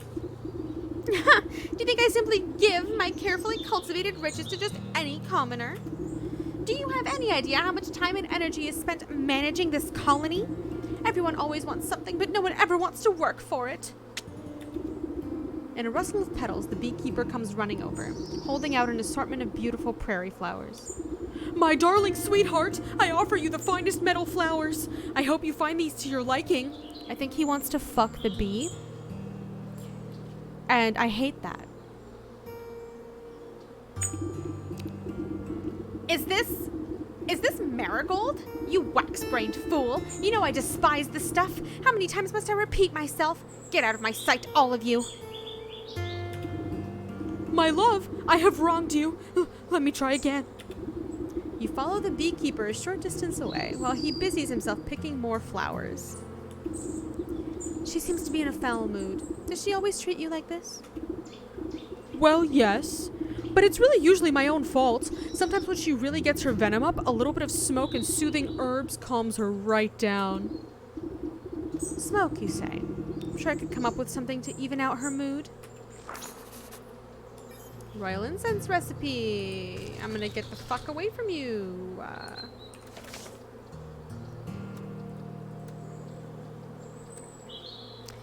So I need more water. I need to make one of you. And more clay. Okay, well. Back down the well.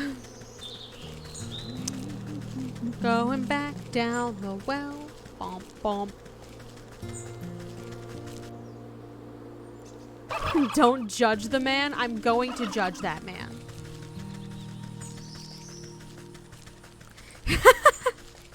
I'm still gonna judge that man.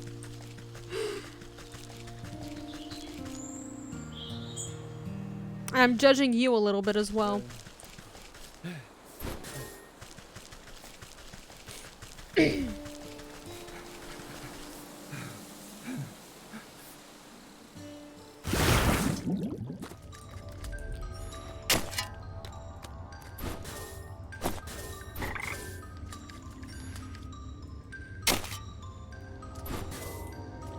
Okay, and then I'm gonna need water. Okay. Gonna need one of you. And then I'm gonna need one of you. And then I can make the royal incense. Perfect.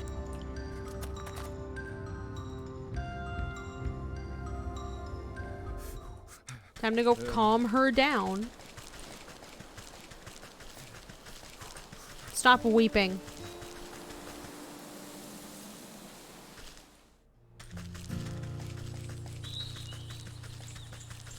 Shuffling back and shuffling back.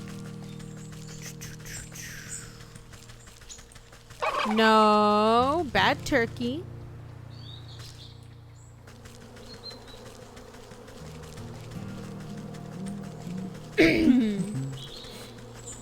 Hey there.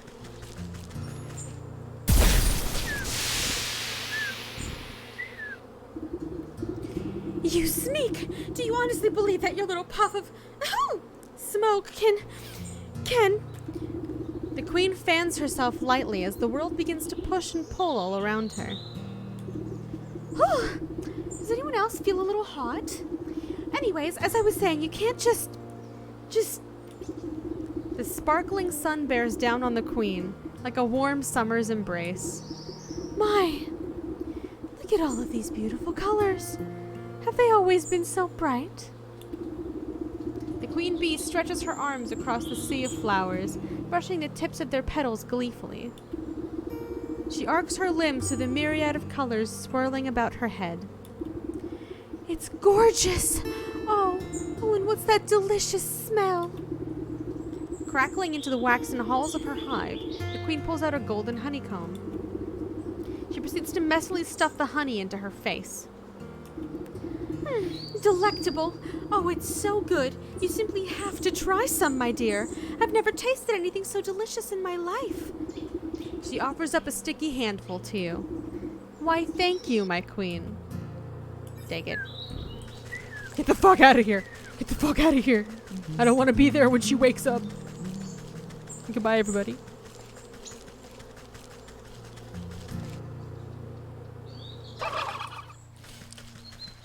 Bear time.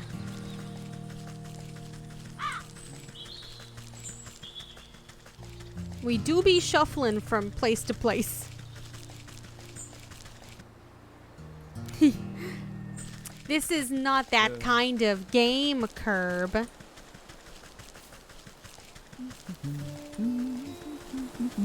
Hey, guy. Do you just swing at me, you little fuck? I said hi to you and everything.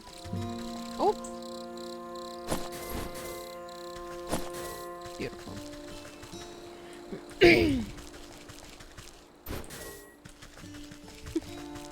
The dialogue was fine.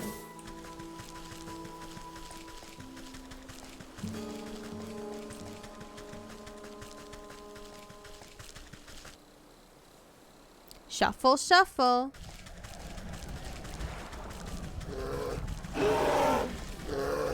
Move.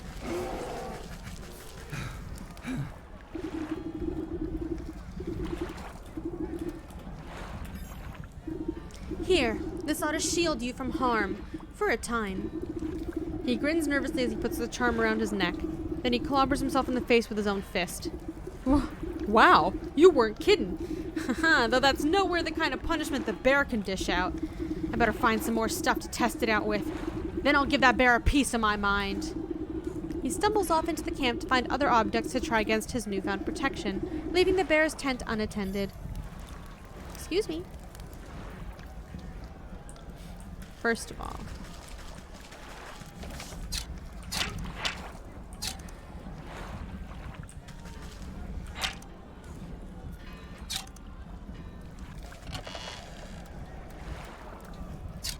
I'll take everything.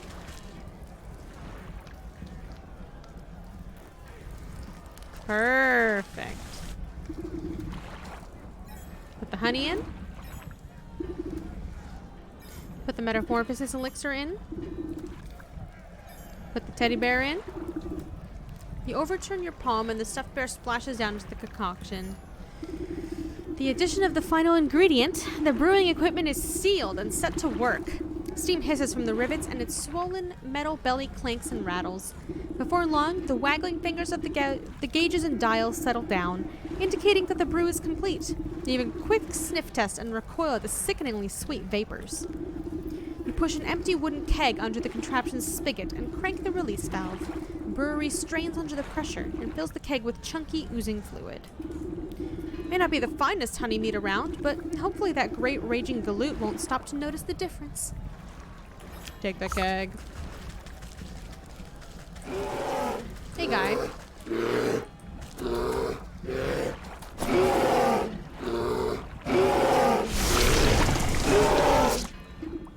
Ah, Captain, I brought you more honey mead. The bear swipes up the tankard with his massive paw and tosses the contents into his slavering maw without hesitation. He licks his chops, savoring the peculiar flavor. With a sudden jerk, he bears down on you with suspicion. Say, this tastes kind of funny. What did you do, soldier? It's a new recipe. I thought you might enjoy something to go with a little more sting in it. Ah, you know I hate new things. I'll teach you to mess with my favorite brew, you hayseed. The bear's upon you with frightening speed. He raises his huge mace in his paw skyward, and you brace for the impact.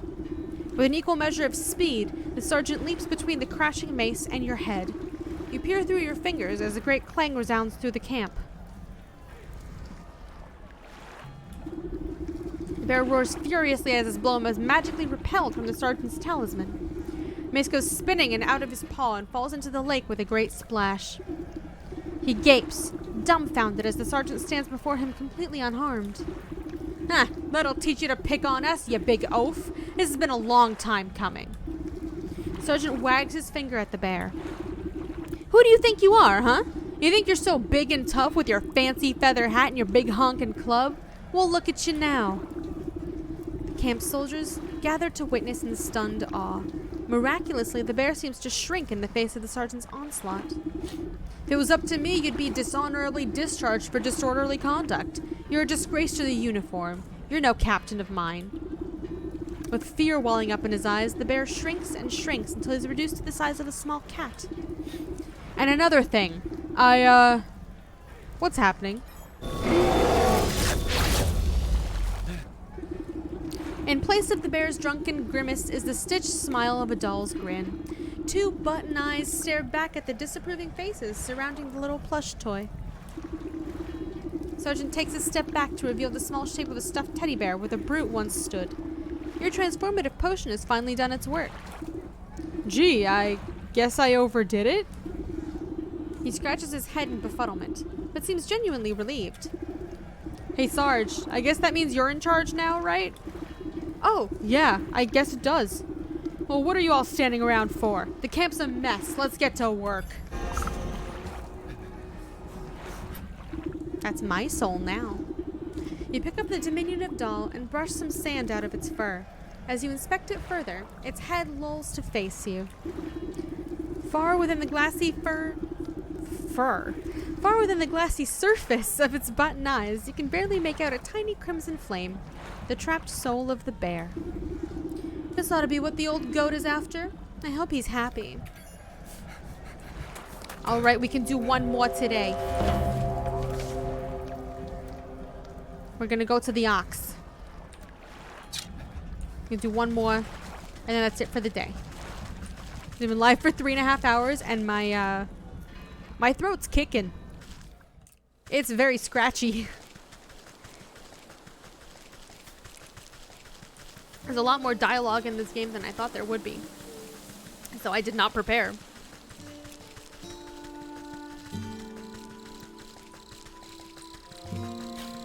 I'll take a freebie.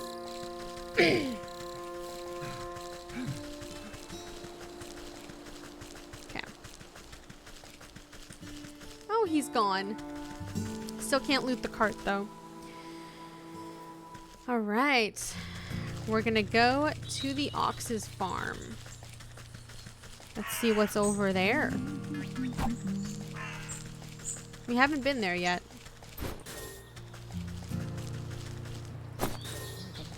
Gnomes. Hello. Water.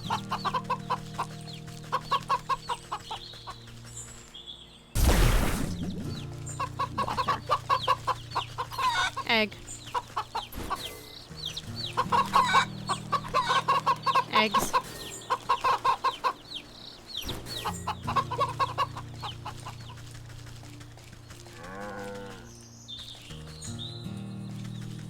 Where's the... Oh. Through here. I could have gotten some milk. I'm probably gonna need milk. More than water.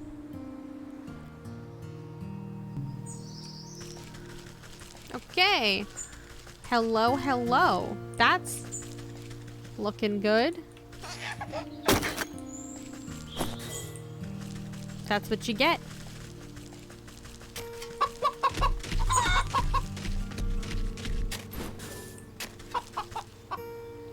This old pooch does deserve a treat. I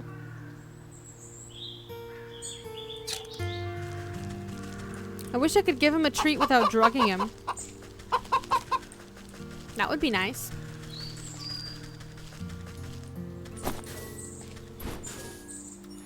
I have an idea. Oh, is this not where his family is buried? Oh no, right, his family's fertilizer probably for all of his crops. Yeah, that's definitely family.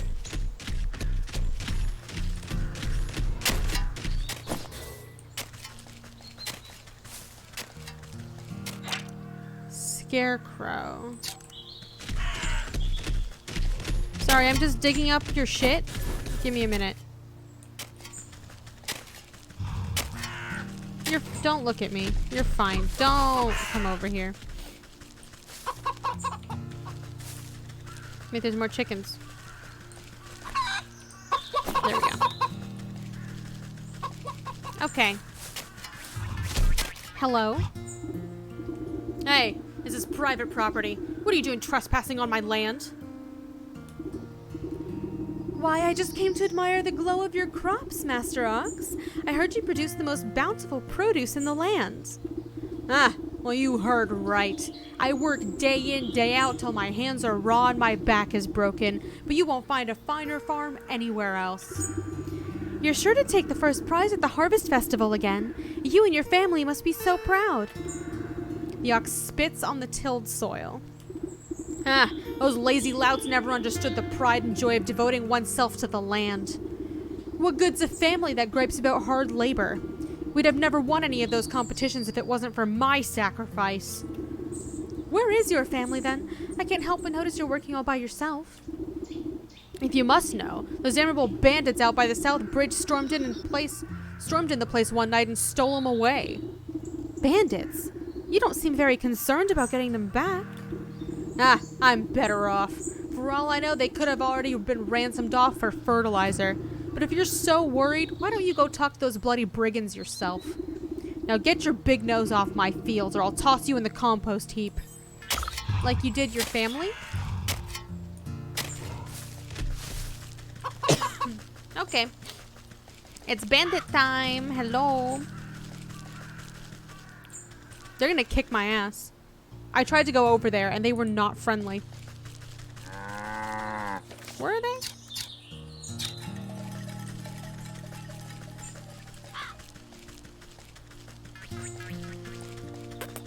Hello? Doll. I have doll.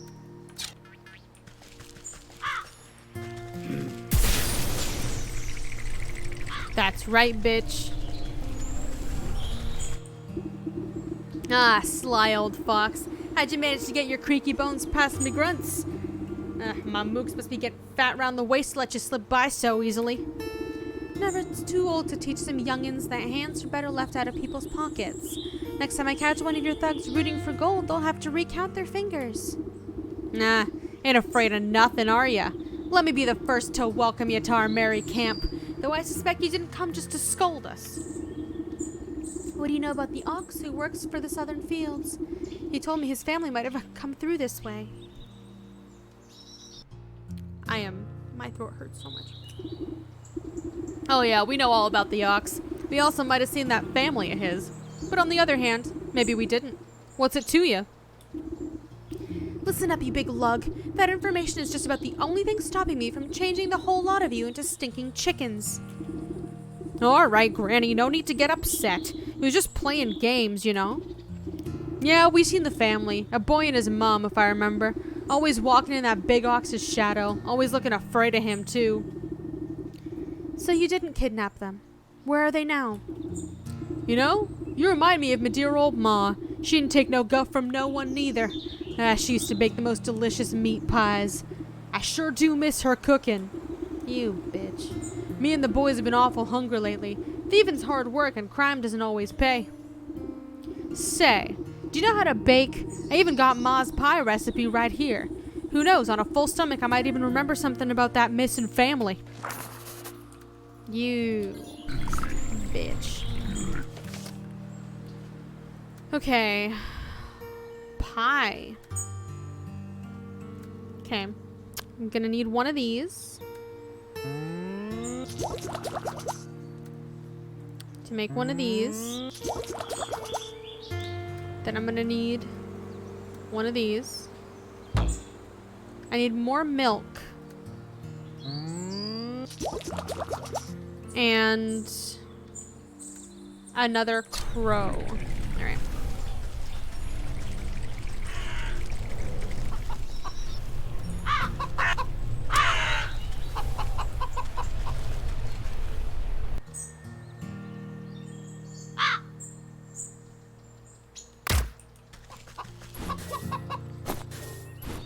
Alright. And now I need milk. Where was the cow? It was right here, right? Ah. Hello.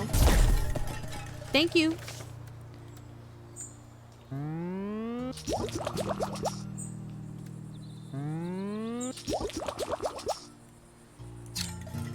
This is my last doll. I don't want to have to go and make any more. Let's see if I can get by the bandits without having to use the doll. Yes. They're on my side now. Say, do you know how to bake? Fee, fi, fo, fum. I want a pie in my tummy tum tum. Kill yourself. Come on then, have a helping. The bandit plunges his hand into the pie, grabbing a fistful. He barks in delight as wet chunks of pie filling spatter out of his gob. Ah, delish. Just like how Ma used to make.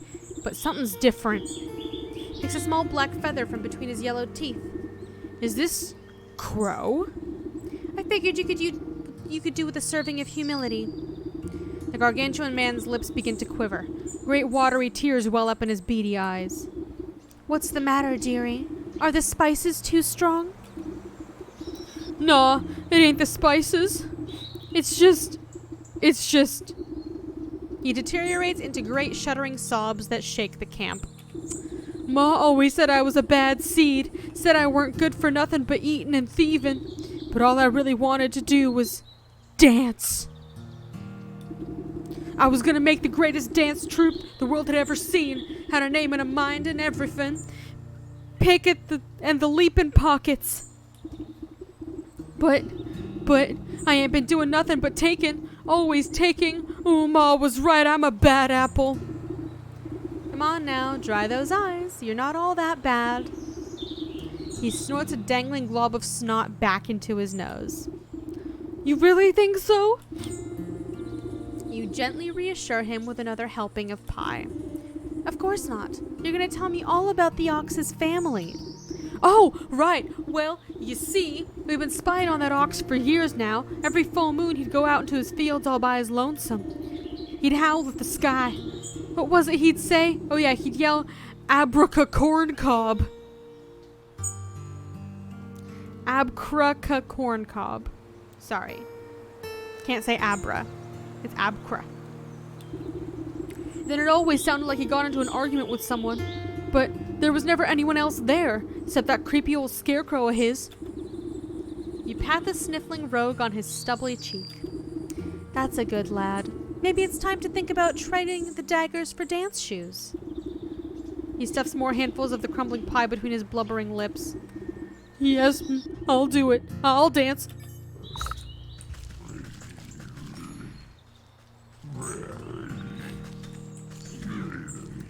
You have anything special in here? Just a Sprite. Oh! I'll be taking this, though. Thank you.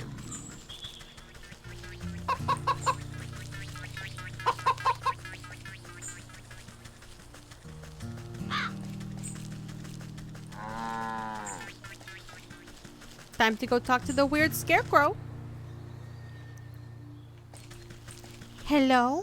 Wait, what's over here? Nothing. I thought it was a separate path. I got excited. Egg.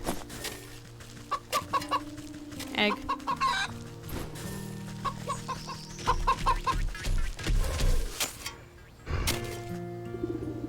Who are you and what do you want? If that lumpy vegetable farmer sent you, just go back and tell him to stuck eggs. What? Who?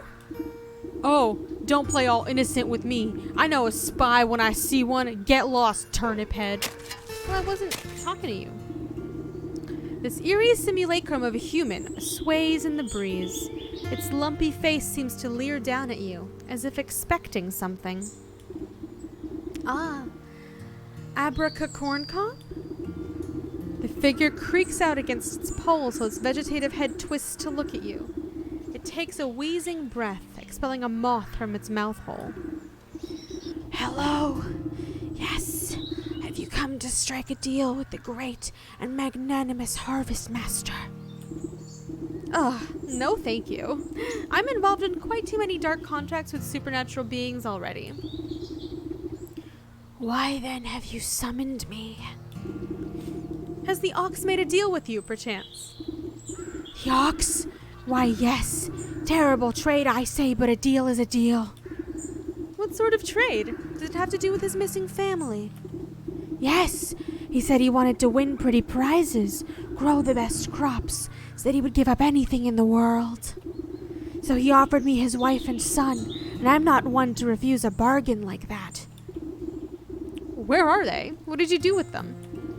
Don't worry. They're fine. But as long as I make the crops grow, they belong to me. And if the crops should fail, your deal would be broken. I am the great Harvest Master. My harvest will never fail. We'll see about that. I'd better take a closer look at these prize-winning plants. Thunk, thunk, thunk, thunk, thunk, thunk, thunk. Inspect the ox's crops. I'm definitely going to destroy the food supply.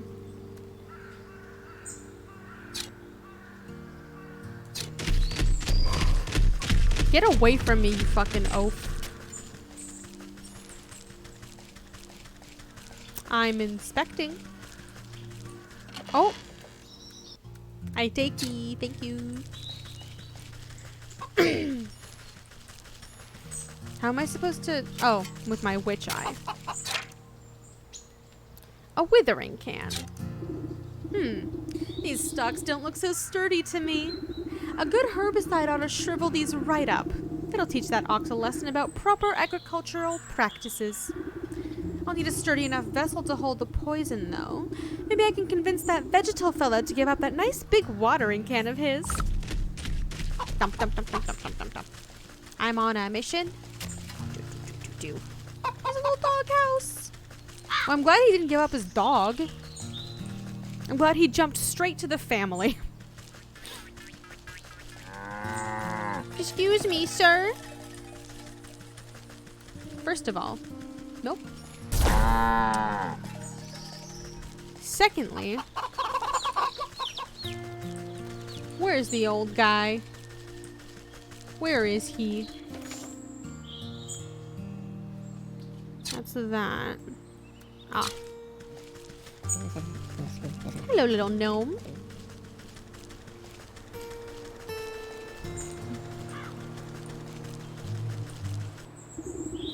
Well, hello again. Find out anything about what that ox is up to?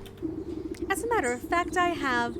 It seems he traded his family to a turnip wizard or field genie or some other such nonsense. Ah, you must mean the harvest master. That explains a lot, actually.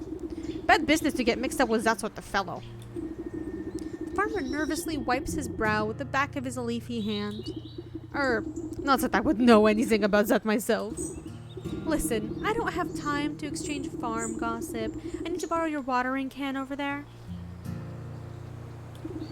Ah, I'd be happy to lend it to you, but unfortunately I still need to grow my prize-winning vegetable. You glance down at the fat head of cabbage bobbing gently against a blanket of big, swaddling leaves. You think you may have heard a faint giggle coming from deep within the fronds. Seems plenty big enough to me. Ah, you just wait. My little baby is going to grow up and be a great big baby. It's going to be the belle of the ball at this year's festival. But if I were to, say, grow a little bit faster, I suppose I wouldn't need my watering can at all. You swear the farmer winks at you, despite not being equipped with any eyes. Does anybody around here produce in an honest way? Let me take a look at the little tyke. You look down at the fattest little cabbage you've ever seen, but if it gets your hands on that watering can, it could stand to be a little fatter. I need a growth potion and more water.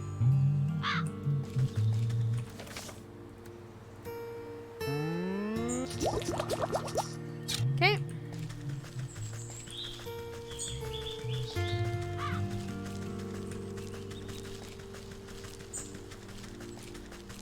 Where was that? There it is.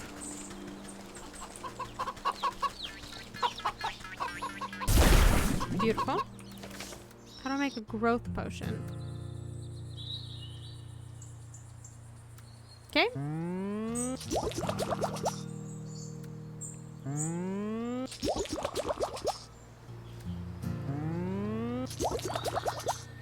Perfect.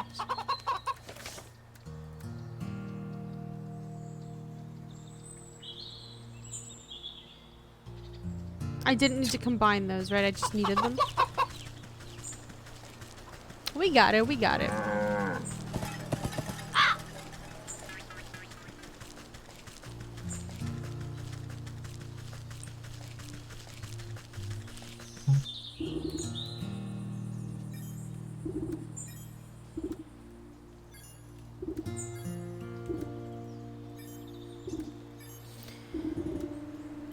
The bubbling plant changes to a bright purple, then blue, then yellow. It suddenly goes rigid and shrinks to the size of a marble.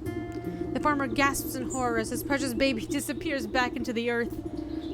He turns to you, shoulders stiff and pitchfork in hand. Takes one step in your direction, but stops abruptly when a tremor shakes the ground. You look to your feet and watch deep cracks split the earth. Hold on to your hat. This one's gonna be big.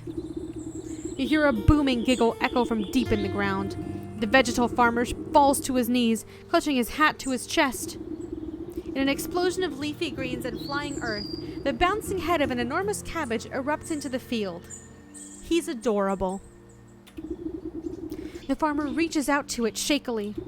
My little baby? Papa? The farmer scrambles toward the big bumbling cabbage with open arms. My beautiful baby, look at how big you've grown. See? With a little love and help from your friends, you're sure to win first prize after all. Oh, I don't even care about that silly thing anymore. Just look at how handsome my baby is. The two embrace, laughing and crying. I guess you won't be needing that watering can anymore. Please, help yourself. You've helped me more than enough. Oh my god, look at him. Takes some work to break through the Scarecrow's magical boon, but you're confident in your mastery of poisons. You need Potion of Blight, Word Water, and another Pumpkin Jack bone. Okay.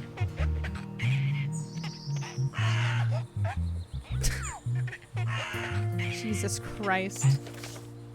Okay. What do I need for the Pumpkin Jack again? I need one of these. I need one of these. Oh, thank God. I don't have to go back to the swamp. Need this for the Pumpkin Jack. I can craft this. And I need one more water. Which means I need some more clay.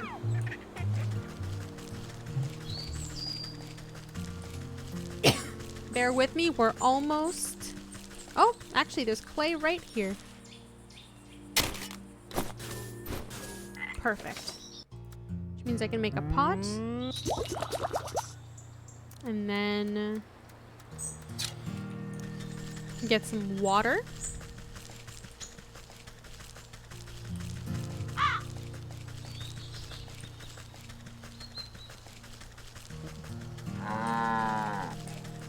It's down there, I believe.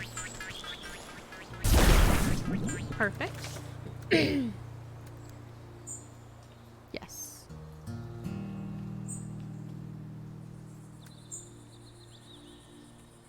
I don't even remember what I need to do anymore. Potion of Blight. We made one of these. Word Water. This is what we needed, right? This is what we needed, right?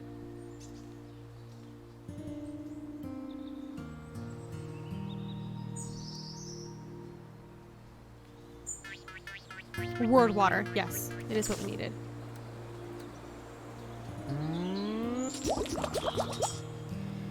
Let's go get another fucking Pumpkin Jack.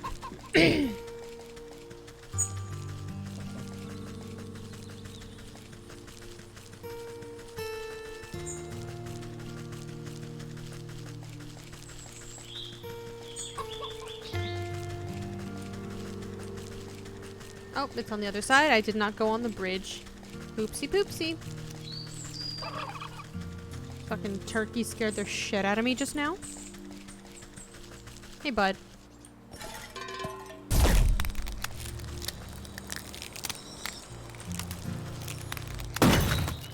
Get fucked.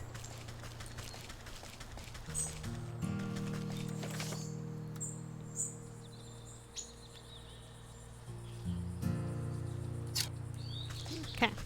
Time to go back to the watering can. I didn't take it with me. I just have to go back to it. But that's okay, because we get to visit the baby again. We get to go see our little cabbage boy. Look at him.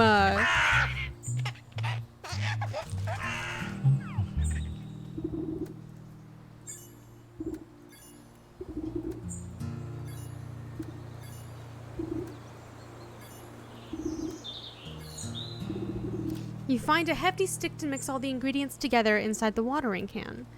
You know your work is done when the stick dissolves into mush in your hands. Take it. Goodbye, baby.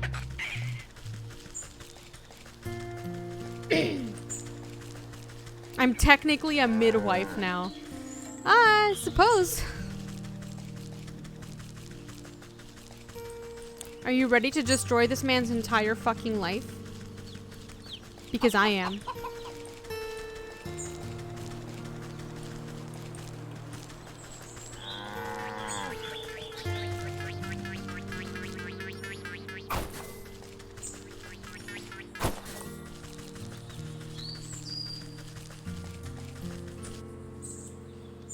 Look at us on our little chicken legs. We're on a mission. Hey, I thought I told you to beat it. He raises his hoe and brandishes at you menacingly. Okay.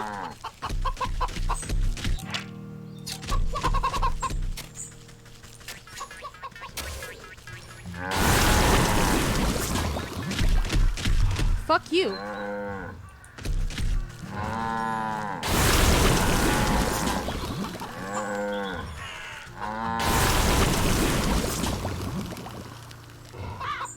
Enjoy that. You watch as the sickness spreading up the stalks to the very tips of the tallest leaves. Vivid greens turn to diseased browns as the crops bend and droop. No, what is happening? Harvest Master, we had a deal. You promised my crops would never fail. Dreadfully sorry. Looks like my magic is broken. Not my fault. The ox throws himself to the ground, desperately raking the soil with his fingers. Wait, let's make a new deal. Please, I sacrificed too much for this. A new deal? What is your offer? Anything you want. Just bring my precious crops back to me. Anything. This is acceptable. Worm-like roots suddenly wrap around the ox's feet and begin dragging him into the soil. Wait, I didn't mean...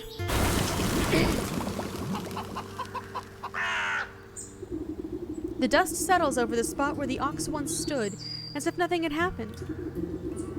Though the soil looks barren and diseased, a small sprout of leafy green catches your eye.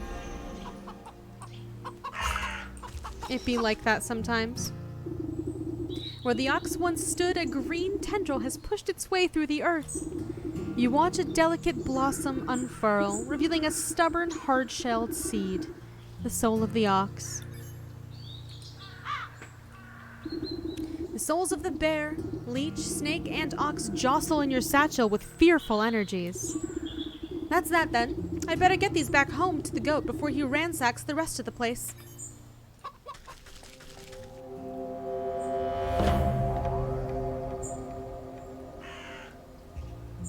Scarecrow stands motionless. That's fun.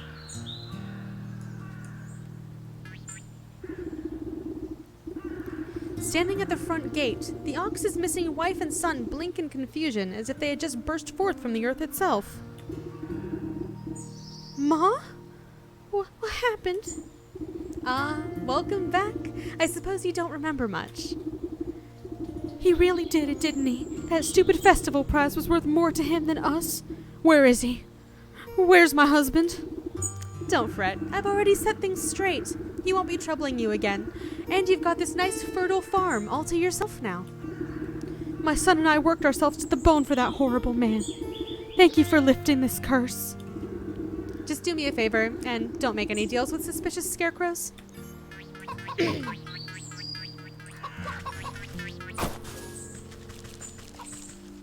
Cuties! Alright. We're gonna go turn these souls in, and then that's gonna do it for me for today. I'll definitely be back on tomorrow with more of this, though. I'm having so much fun with this game. I was gonna maybe do something spooky because it's Halloween tomorrow, but you know what? I'm a witch. This is on theme, okay? This works out. It's a very cute, very good game.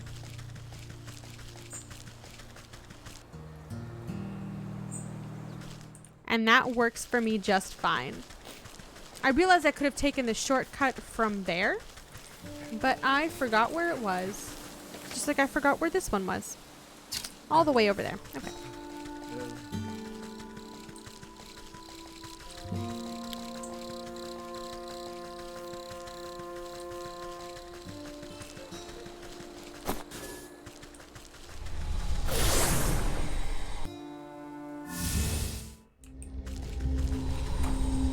Home.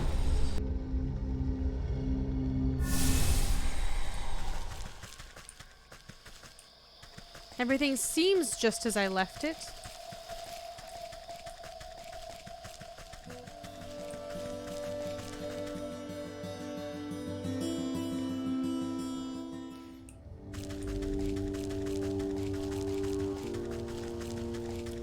So there's the woman. The goat rears its head at the sight of you. Its hooves pound the ground excitedly.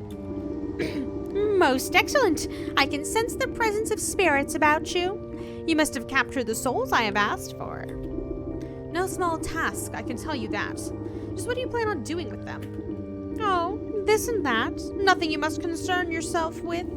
What's important is that you are one step closer to fulfilling your contract with me. Just go ahead and place them in the shrine there. I'll take care of the rest. The goat shakes its head towards a carved relief at the back of the room, grinning in a horrible way that no goat should. You approach the shrine and open your satchel. Put the stuffed bear in. As you bring the stuffed bear close to the carved stone relief in the wall, it spontaneously bursts into flames in your hands, burning away until only a harsh red stone remains. The stone zips out of your grasp and straight into a socket on the wall, buzzing like some angry insect. You are buffeted by flashes of the bear's wrath, drunken roaring, cowering bodies, splintered wood, the smell of honey. The shrine awaits another offering. As with the first, the mummified husk of the leech turns to ash as you bring it close to the wall, leaving only a glowing orb in its place. Images of the leech slither into your mind, the prick of a needle, the drip, drip, drip of draining fluids, soothing words, restless sleep. The prismatic colors flash through your head at the thought of the snake, secrets lapped up by a forked tongue, whispers beneath the sound of festivities. And lastly, the ox brings with him the overbearing heat of the midday sun, the salty tang of sweat in the soil, suffering, sacrifice, solitude.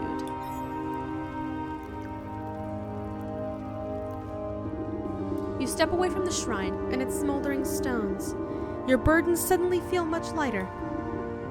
Beside you, the sleeping maiden stirs in her slumber, but does not wake. Now then, you've had a very long day, so why don't you get some rest? Tomorrow we shall pick up bright and early. Yes, I am quite tired. Oh yeah, he forcibly puts us to sleep, by the way.